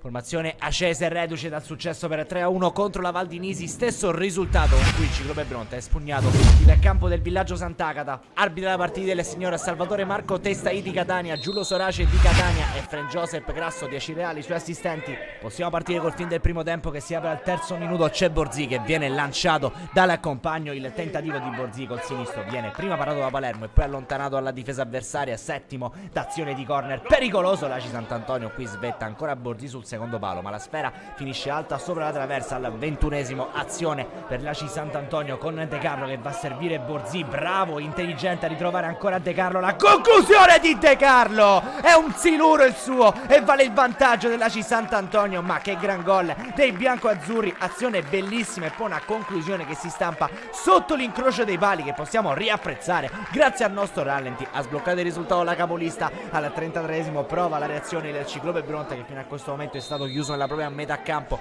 C'è un calcio di punizione, la sventagliata in area di rigore, il colpo di testa che però non può creare problemi a Gulisano. Al 39esimo chiude in avanti l'ACI Sant'Antonio, calcio di punizione viene servito ancora una volta a Borzì, che qui sfiora il gol del raddoppio. Si conclude il primo tempo, amici della Wisport, duplice fischio tra Ciclope Bronte e ACI Sant'Antonio, è 0-1 in questo anticipo del giovedì. Fino a questo momento decide il gol trovato da De Carlo. Partiamo col film della ripresa al 51esimo, azione da parte di Sinadra che riesce a servire Borzì sul versante opposto. Borzì carica il destro, sfera che però finisce al lato. 60esimo, viene annullato un gol agli ospiti. Sinadra infatti batterà velocemente questo calcio di punizione servendo Borzì, che insacca alle spalle del portiere, ma è già tutto fermo perché il direttore di gara non aveva dato l'ok. Minuto 65, Scalisi riesce a recuperare il pallone, occhio ai rossoneri, Scalisi si invola verso la porta, cerca l'esterno, brivido per la porta di Gulisano. Al 66esimo esce Danilo Gulisano, dentro Aleo. 70esimo esce Di Stefano ed entra Cannella. Minuto 72 mette in ghiaccio la partita l'ACI Sant'Antonio, che troverà il gol del raddoppio. Ancora Sinadra protagonista, qui 1-2, entra in area, viene steso così da un avversario, calcio di rigore, non ha dubbi il direttore di gara, che indica la massima punizione. Dagli 11 metri si presenterà Sant'Angelo per cercare il gol del raddoppio, il gol della tranquillità. Rincorsa breve, pallone all'incrocio, meravigliosa l'esecuzione di Sant'Angelo. l'ACI Sant'Antonio chiude virtualmente la partita, cosa che farà definitivamente al minuto 80 perché calerà anche il 3-0. Recupero palla a centrocampo, Sinadra trova Aleo per vie centrali, gli restituisce il pallone. Sinadra deve allargare il gioco sulla sinistra, Borzì prova il destro a giro, calcio di rigore, tocco di mano di Basile, è il secondo per l'ACI Sant'Antonio e viene anche ammonito il calciatore rossonero. Rivediamo netto il fallo con la mano sul punto di battuta, prende il pallone Sinadra, che però poi concede la massima punizione a Borzì, lui che ha tentato tante volte di trovare il gol in questa partita, non l'ha però trovato fino a questo momento. Calcio di rigore che finisce all'angolino, anche Borzì sul tabellino dei marcatori, esecuzione altrettanto bella come quella di Sant'Angelo. Il portiere può solo intuire e non ci arriva. Arriva il gol della totale tranquillità per l'ACI Sant'Antonio, che però attacca ancora. Attenzione all'azione dalla destra con la sfera che finisce a Sinadra, ne salta 3 Sinadra, ancora il doppio passo, gran giocata con la suola, Sinadra può prendere il fondo e poi viene chiuso in calcio d'angolo. Ma che azione dell'ACI Sant'Antonio, che meraviglia quella di Sinadra, che ha messo praticamente a sedere roba come 5 giocatori per poi accontentarsi del calcio d'angolo. Ancora lui protagonista nell'ultimissima chance del match, il suo destro che però finisce abbondantemente al lato. Triplice fischio, amici della Wisport, in attesa del weekend. Sono 14 punti di distanza fra la capolista ACI Sant'Antonio.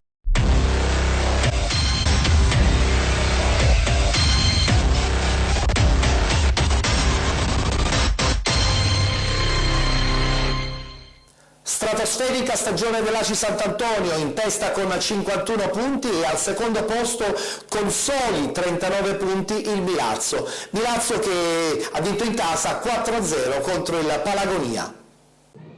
Dopo 2 giornate senza vittoria torna a vedere 3 punti tutti assieme l'SS Milazzo, che al Marco Salmeri supera nettamente il Palagonia per 4-0 e si riporta al secondo posto in classifica, meno 12 dalla capolista ACI Sant'Antonio. Successo importante per i rossoblù di Nico Caragliano, che centrano così l'11ª vittoria in campionato, la quinta casalinga. Una gara che si apre dopo 4 minuti con il Palagonia che ci prova con Francesco Papaserio, il destro del 9 biancorosso, finisce alto sopra la traversa. Al primo affondo però il Milazzo passa quando Bartuccio verticalizza per Aloe, che va sul fondo e mette al centro per la corrente Leo, che col destro non perdona il portiere Samperi, facendo così SS Milazzo 1, Palagonia 0 e secondo centro in campionato per il difensore rossoblù.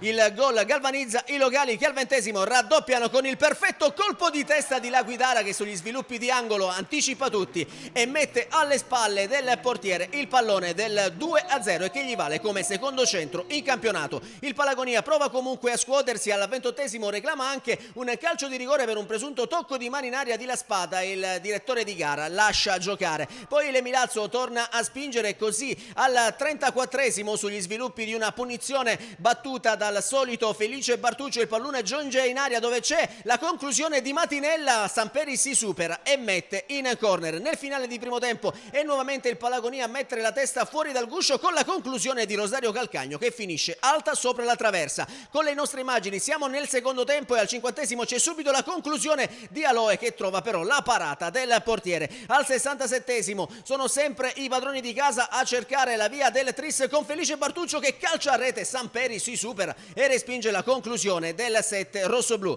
Gli sforzi del Milazzo vengono comunque premiati al minuto 73 quando Fofanà prende la corsia mancina e mette al centro per Aloe, che col destro piazza il pallone alle spalle del portiere Samperi per la rete del 3-0 e che gli vale anche come terzo centro in campionato. Galvanizzati anche dal gol del tris, il Milazzo chiude la pratica al 75° con Fofanà che mette alle spalle del portiere Samperi il colpo di testa di Aloe, facendo così Milazzo 4, Palagonia 0 e primo centro in campionato per l'attaccante rossoblù. Nel finale c'è ancora il Milazzo in attacco ed è Leo a colpire il palo, sfiorando quindi la rete del pokerissimo. Altre 2 occasioni prima della fine del match, prima Bartuccio col destro conclude di poco alto sopra la traversa e poi al 91° il neo entrato greco servito in aria sciupa clamorosamente da 2 passi il possibile 5-0. Finisce dunque 4-0 per il Milazzo che, come detto, scavalca in classifica la Ionica, si riporta sul secondo gradino del podio a quota 39 punti e mantiene le 12 lunghezze di svantaggio dalla capolista ACI Sant'Antonio.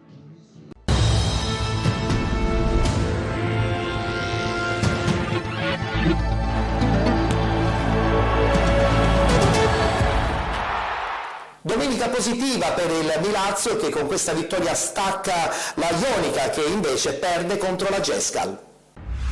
L'ACI Sant'Antonio prova a fuggire in classifica, la Ionica si aggrappa alle speranze, tutto passa dal Despar Stadium dove la formazione Santa Teresina nella 19ª giornata del torneo di promozione affronta il Gescal. 3-5-2 per il tecnico Costantino che si affida a Pontet tra i pali, Rasimienko, San Filippo e Lucero, linea difensiva tutta esperienza, Interdonato e Trovato sugli esterni a centrocampo, in mediana Gagliardo, Cardia e Ninkovic in avanti, La Forgia e Savoca risponde col 4-4-2 il Gescal, Arrigo, Casale, Tiano, Antonuccio, Giordano, Zappalà, Marino, Ballarò, Paqueta, La Rocca, Trovato. Partiamo col fin del primo tempo, terzo minuto, Jan Ninkovic trova qui Interdonato, chiusura provvidenziale di Zappalà che mette in calcio d'angolo, 7° minuto, stavolta Ninkovic in chiave negativa perché perde questa sfera a centrocampo, il rimpallo favorisce Trovato che può caricare, la specialità della casa, il sinistro però si perde sul fondo al 12° calcio di punizione per la Ionica, Gagliardo finta il tentativo, sventagliata di Alessio Savoca, colpo di testa di San Filippo, non incute timore e non trova lo specchio di Arrigo, sale in cattedra il bel gioco della Ionica, qui con Gagliardo a scambiare con Lucero, ancora Gagliardo a trovare la seconda combinazione con Alessio Savoca, l'argentino prova a prendere l'area di rigore, viene fermato sulla linea, sinistro a giro di Alessio Savoca, sfiora solamente l'incrocio dei pali, minuto 27 è Interdonato a rendersi pericoloso sulla destra, qui cross al centro, colpo di testa che però non inquadra alla porta da parte di Ciccio Cardia, ancora Interdonato riconquista la sfera, Gagliardo deve temporeggiare, sta salendo la Ionica, Gagliardo prova a prendere la destra, vede l'inserimento da parte di Interdonato, il 2 si sovrappone perfettamente, prova a crossare dal fondo, trova la Forgia che riesce a spizzare, Arrigo rimane immobile ma il pallone finisce sopra la rete della propria porta. Momento favorevole alla Ionica che attacca dal binario preferito, è quello destro in questo primo tempo. Alessio Savoca, gioco di gambe, prova a mettere sul secondo palo la sfera, finisce a Ninkovic che può andare di mancino, Arrigo e poi Giordano salva sulla linea, il pallone viene allontanato, la difesa biancoverdi lo riconquista Cardia che può mirare verso la porta, non trovando però il gol.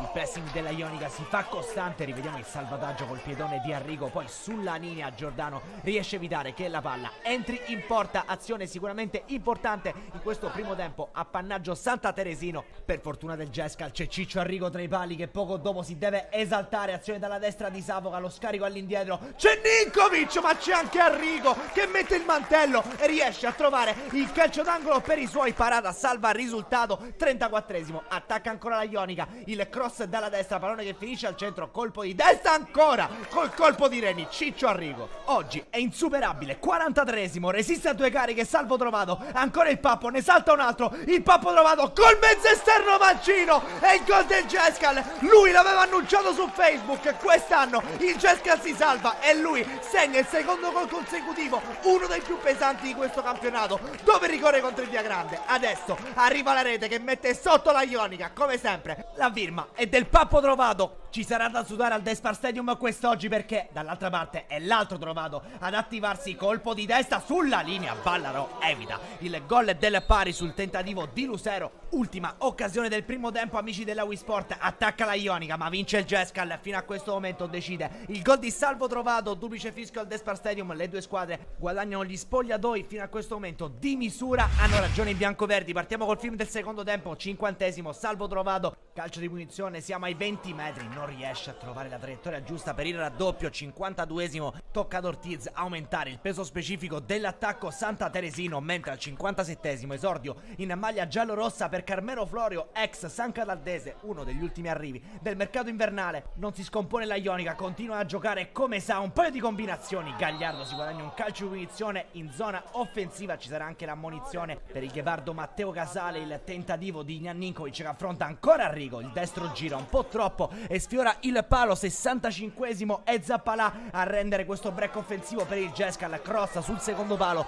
il pallone arriva a Paolo Marino, la stellina biancoverde non crea però problemi all'estremo difensore Pontet. 70esimo e Ballarò che riesce a servire, Trovato prova a girarsi ancora in due tempi il portiere argentino. 72esimo, escono Trovato e Alessio Savoca, dentro Alberto e Saglimbeni all'80esimo, ultimo cambio per la Ionica, fuori Jan Ninkovic, dentro Marchia Fava, iperoffensiva la formazione Santa Teresina, c'è un gol da recuperare, un secondo posto da difendere. 88esimo e ancora la formazione di mister Costantino che attacca, confusione nell'area di rigore che il Gescal allontana Tiano. 90esimo, delizioso qui il sombrero da parte di Trovato, doppio incredibile, ancora il numero 10 che prova a passare e difende il pallone, ma è tutta da rivedere questa azione che si perde in un nulla di fatto. Doppia giocata da parte di Trovato, applausi per lui al Gescal Stadium. Minuto 95, il Gescal sfiora anche il gol del raddoppio, rivediamo qui, rimessa laterale, la sfera arriva a Pontet che cerca invii orizzontali, Alberto, la gestione del pallone del giovane calciatore della Ionica e poi il tentativo che viene frenato dal calcio di punizione, sarà anche ammonito Alberto in questo caso. Scorrono i minuti al Despar Stadium, scorrono impietosi sul cronometro, calcio di punizione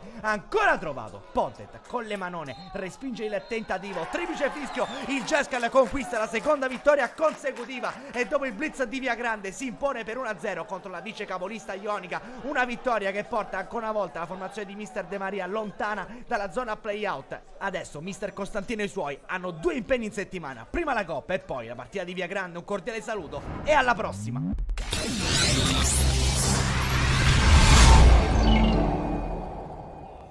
Stabile al terzo posto la Ionica con 37 punti, ma attenzione, abbiamo l'ascesa dell'Atletico Messina che si è sbarazzato con un sonoro 4-0 del Villaggio Sant'Agata. Soffre di parigite l'Atletico Messina, sempre più ostacoli nella classifica dei biancoazzurri che per la 19esima giornata del campionato di promozione ospitano il Villaggio Sant'Agata, partita a non fallire per mister Bellinvie e i suoi. Fischia il signor Alberto Natale Amore della sezione di Ragusa, assistenti Davide Di Dio di Caltanissette e Saverio Francesco Di Martino, anch'esso della sezione di Ragusa. Tutto pronto allora grazie alle immagini a cura di Mirko Giacobello per passare al fin del primo tempo. Total black per l'Atletico Messina, bianco-rosso e pantaloncini blu invece per quanto riguarda il Villaggio Sant'Agata. Sant'Agata. La piega della partita si capisce fin dai primi minuti. Al quinto lancio lungo di Mento che riesce a pescare De Marco, bravo a inserirsi, bravissimo a palleggiare. Conclude così, di poco alto solo la traversa, ma bella l'idea dell'ex Camaro. Settimo minuto, palla in profondità di Portoverro che trova Gargiulo, prova a girare l'ex Canicattì, non trova però lo specchio della porta. L'inizio dell'Atletico è roboante. 22esimo Russo, palleggio di De Marco, ma che gol ha fatto De Marco! Si sblocca il risultato al Garden, trova il controllo al volo e sempre senza far toccare il pallone a terra buca il portiere avversario. Primo gol in maglia Atletico Messina per il giovane De Marco che sblocca dunque il match del Garden. Passano 4 minuti, non cambia il copione, Pantano prova a mettere dentro, sfera che viene allontanata, il tentativo di Portomero dalla distanza, pallone che però si perde ampiamente al lato. Minuto 28 e Mento a trovare il pallone giusto per Gargiulo, spazio per l'attaccante argentino, risposta della portiere del Villaggio Sant'Agata. Ci sono anche gli ospiti che al 30esimo fanno rischiare tantissimo la porta dell'Atletico Messina. Al lancio verso Di Mauro, la Fauci in uscita abbranca il pallone. 32esimo calcio d'angolo per l'Atletico Messina, a campo mette dentro sul primo palo, aggredisce Russo, l'uscita del portiere del Villaggio Sant'Agata evita il gol e non potrà fare lo stesso poco dopo. Portovenero fa volare ancora il portiere, sulla ribattuta arriva la prima gioia anche per Gargiulo, l'ex Canicattì qui in acrobazia un po' sporca trova il 2-0 al Garden e mette in serie discesa la partita per l'Atletico Messina. Esplode Gargiulo, minuto 40, punizione in casa Villaggio Sant'Agata e Imbrogiano a incaricarsi della battuta nonostante la distanza, prova questo sinistro e fa tremare la porta di La Fauci. Non c'è da fidarsi di questo Villaggio Sant'Agata, amici della Wisport, l'ha ben capito l'Atletico Messina che va a riposo avanti di 2 gol. Decidono fino a questo momento i gol di De Marco e Gargiulo. Possiamo proiettarci col film della ripresa, amici della Wisport, vantaggio che va assolutamente difeso in casa Atletico Messina, garantirebbe il nuovo accesso in zona playoff al 48esimo, incursione di Saranidi, occhio agli ospiti, Saranidi sull'esterno della rete, 49esimo, da un'incursione all'altra, stavolta è Portovero il protagonista che qui scappa al diretto avversario. Portovero mette dentro Gargiulo, non riesce a controllare bene la sfera, 65esimo, era l'ultima occasione per l'argentino, al suo posto il Re Leone, Franco Lacorte, 66esimo, incursione ancora del solito Portomero, oggi è scatenato, ma è bravo il portiere del Villaggio Sant'Agata e poi il difensore allontana, 67esimo, punizione affidata a Mariano Russo, controlla la barriera all'estremo difensore del Villaggio Sant'Agata, la distanza è notevole, Russo parte col destro, trova l'angolino basso, il gol del 3-0, il gol della tranquillità anche per Mariano Russo, è la prima gioia stagionale con la nuova maglia dell'Atletico Messina. 3 gol oggi, 3 gol che arrivano da rinforzi invernali della formazione peloritana. Iniziano i cambi, dentro Gennaro, Fofana, Riccardo Libro, fuori Portovenero, Russo e De Marco Giuseppe. 78esimo, si danno da fare in entrati, Fofana dalla sinistra per Gennaro, finta di corpo, bravissimo, prova a prendere campo ancora in area di rigore, tenta il pallonetto, sarebbe stata una grande idea quella di Gennaro che però lì doveva concludere con il piattone. Sul secondo palo entra Giovanni De Marco, fuori Bonanno, minuto 85, palla in profondità di Fofana per Gennaro, ancora Gennaro a puntare il diretto avversario, Gennaro se la porta sul destro, scarica per De Marco, arriva il 4-0, arriva ancora un gol di De Marco, prima Giuseppe, stavolta Giovanni, cala il poker, l'Atletico Messina che però attacca ancora dalla destra, pallone dentro, Lacorte prova a girare, con tanta fortuna si salva il Villaggio Sant'Agata dal pokerissimo del Re Leone. 88esimo, ultima chance, ci prova anche Daniele Morabito, respinge il portiere, arriva Gennaro, colpisce la traversa e manda alle stelle il possibile primo gol tra gli over, amici della Wisport. Arriva il triplice fischio se l'Atletico Messina gioca così da qui a fine anno, c'è ancora speranza. Nel frattempo la formazione di Mister Bellinvia riaggancia alla zona playoff.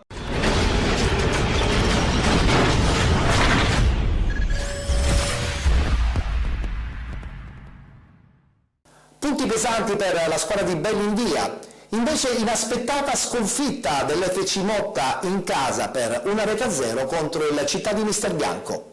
Non più un derby tra vicini di casa, ma partita che riserva sempre un grande fascino. Motta e Città di Mister Bianco, uno dei tantissimi anticipi della giornata 4 di ritorno in promozione Girone C. Torna Federico Luca nel Motta dopo la squalifica. Questa è la novità sostanziale in tema di titolari. Panchina per Capilli, non al meglio della condizione. Città di Mister Bianco, 5 punti in 3 gare. 0 gol subiti dall'inizio della gestione Suriano, che qui a Motta 13 mesi fa esatti ha vinto sulla panchina del Mascalucia. Primo tempo con poche emozioni, Luca dal corner a vuoto, Amore e Coniglio. Motta che cresce col passare dei minuti, ma attenzione ai rossi ospiti, Tabascio frena le loro velleità sugli sviluppi di una punizione di Fazio. Si fa male intanto al 31 Messina, un altro dei rientri nelle città, è partito oggi titolare a centrocampo dentro Arrabito. 4 minuti dopo Nicolosi dall'out, servizio per Montalto, quindi sganciato Garozzo, cerca la soluzione in diagonale. La palla passa davanti a Ravasco senza effetti particolari. Dall'altra parte Napoli, anche lui per la prima da titolare, la manca Tola da buona posizione. 44 sul cronometro, c'è questa interessante palla da fermo. Federico Luca va alla battuta, distanza notevole, palo pieno di Luca, poi Garozzo sulla ribattuta sciupa tutto, occasionissima del Motta. La seconda nell'arco di 10 minuti, uno dei due momenti importanti di questo primo tempo dalle emozioni col contagocce. Nel recupero assist di Napoli da Piazzato, Arrabito e Mongelli poco lucidi sotto porta e si va all'intervallo sulle reti bianche. 0-0 tra Motta e Città di Mister Bianco. Prova a proseguire sulla scia di quanto visto dalla mezz'ora della prima frazione il Motta, manovra Maesano a centrocampo, poi Nicolosi.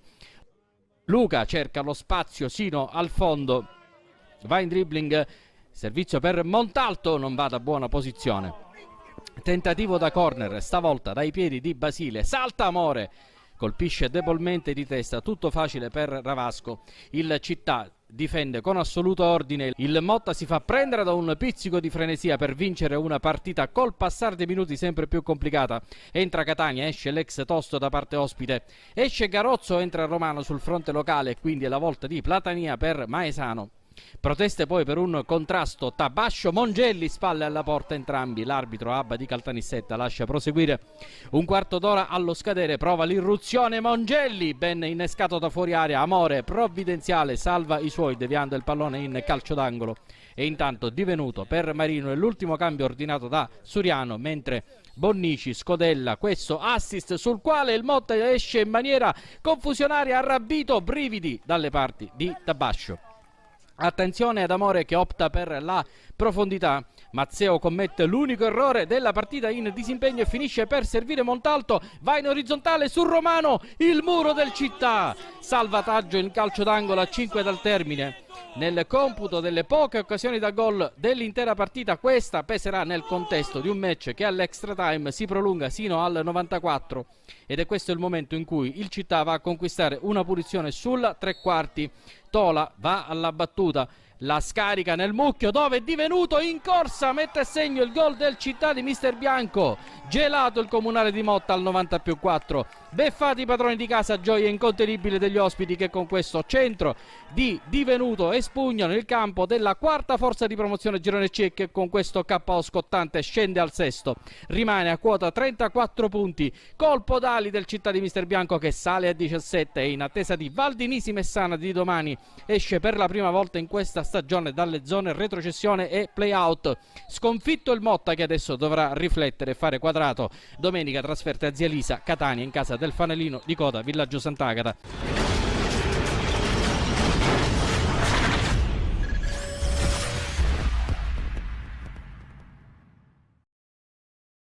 Tanto scoraggiamento sul volto di Vittorio Iemma, invece tanti sorrisi in casa Mister Bianco per questa vittoria pesante per quanto riguarda la squadra guidata da Dario Suriano.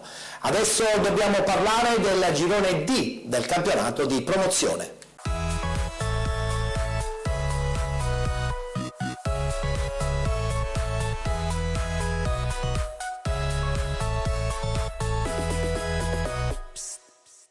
Impatto in un pareggio il Megara Augusta, ma rimane ancora leader di questo girone D del campionato di promozione. Guardiamo i risultati: RG Megara Augusta 1-1, San Paolo Priolo Modica 0-0, Caltagirone batte Don Bosco 2000 2-0, Frigentini batte Arberina 4-2, Leonfortese batte Floridia 2-0, pareggio tra Pozzallo e Siracusa. Sporting Eubea batte Città di Comiso 1-0, Ispica batte Atletico Scicli 3-0. In classifica, appunto, al primo posto abbiamo ancora il Megara Augusta, ma c'è l'ascesa sia del Caltagirone che del Siracusa. Un pareggio tra Pozzallo e Siracusa che accontenta in un certo senso forse il Pozzallo, un po' meno il Siracusa, perché insomma ha mancato l'occasione per arrivare in vetta e quindi appaiarsi al Megara Augusta. Vedremo cosa succederà nelle prossime partite, ci saranno tanti scontri diretto, ancora tutto aperto nel girone D del campionato di promozione.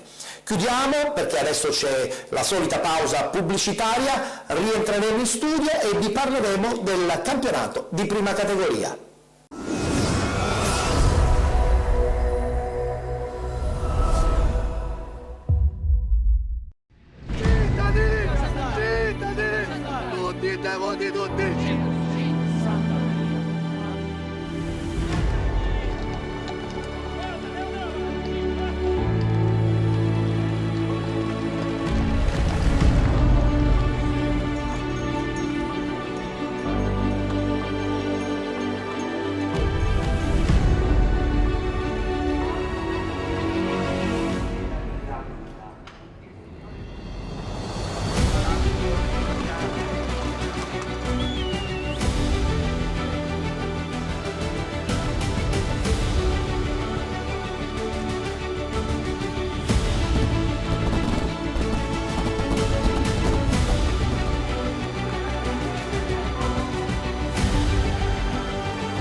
Terza e conclusiva parte della nostra trasmissione, ormai tutti lo sanno, siamo in onda il martedì sera, in prima serata alle 21 su Gold 78, canale 78 del digitale terrestre, dal campionato di Serie D sino al campionato di prima categoria. E partiamo proprio con la prima categoria, subito il tabellino del Girone A.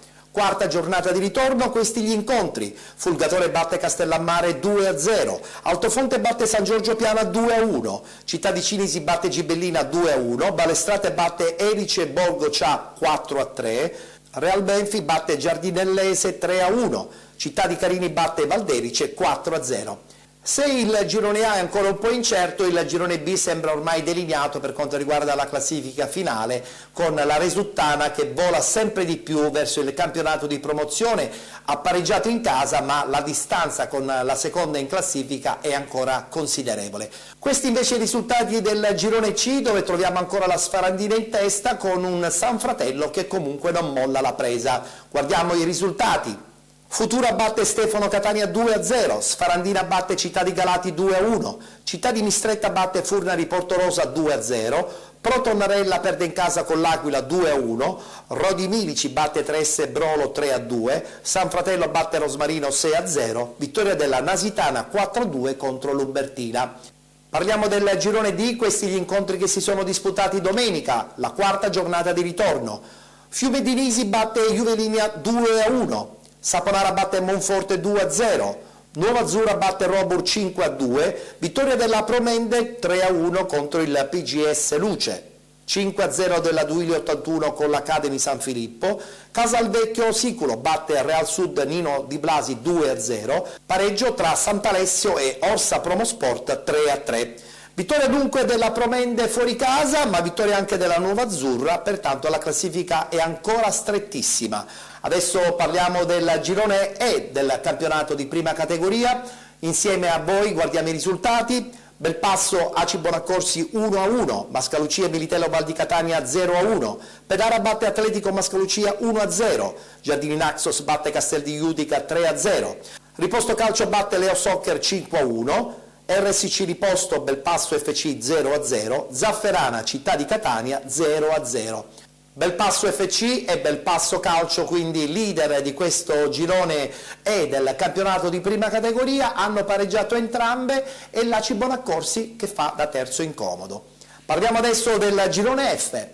Questi risultati: Pro Ragusa Città di Caramonte 1-1, Santa Lucia batte Pachino 5-0, Città di Francofonte batte Atletico Santa Croce 2-0, Mazzarone batte Portopalo 2-0, Rinascita Nettina Città di Canicattini 2-2, hanno riposato Percicli e Vizzini.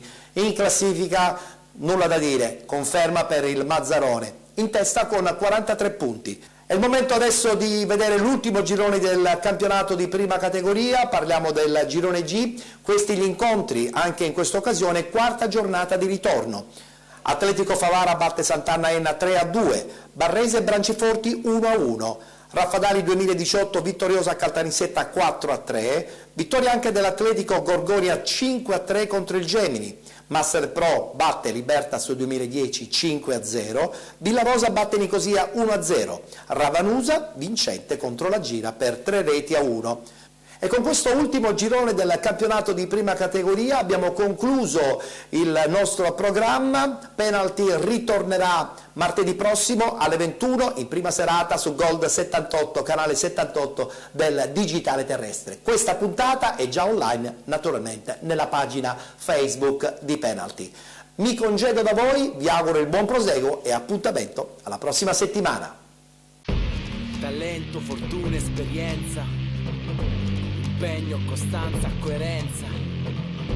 Tra genio e follia c'è poca differenza, hanno lo stesso punto di partenza. Ma se sei solo e ti perdi e non va come vorresti tu, non c'è un navigatore né un tutorial su YouTube. È bello se ti riconoscono, è bello se vai in TV, ma è meno bello quando sei tu che non ti riconosci più.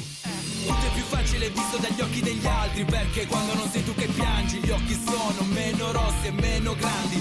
Se vinci ti vogliono bene, ti fanno la ola, ti cantano un coro. La vittoria è una cosa di squadra, ma se perdi, perdi da solo. Per ogni ballerina che ha male ai piedi e si medica, per ogni calciatore che risparmia per le scarpe nuove, ogni studente che non mangia si dimentica, un musicista che anche da stanco va in sala prove, per ogni sportivo, artista, regista, scrittore, fotografo, astronauta, cantante o disegnatore. Se ci è riuscito uno, possiamo farlo tutti. Il tuo sudore, la tua occasione, che fai, la butti. Nulla è impossibile se credi in quello che fai. Chi ci crede è, chi è che ha fede è chi riesce a vincere anche senza te. Nulla è impossibile se credi in quello che fai. Chi ci crede è, chi è che ha fede è chi riesce a vincere anche senza te. Quando ero piccolo qualcuno mi ha detto che sono i sogni nel cassetto che ti rendono uomo. Ora che sono cresciuto sospetto che i sogni che avevo sono solo una parte di ciò che sono. Sono i calci che ho preso lungo il cammino, ridere in faccia al destino, incontrarla, sposarla, farci un bambino. Quello che ho dentro non è quello che dico in giro, e non c'è re che non sia stato prima un principino.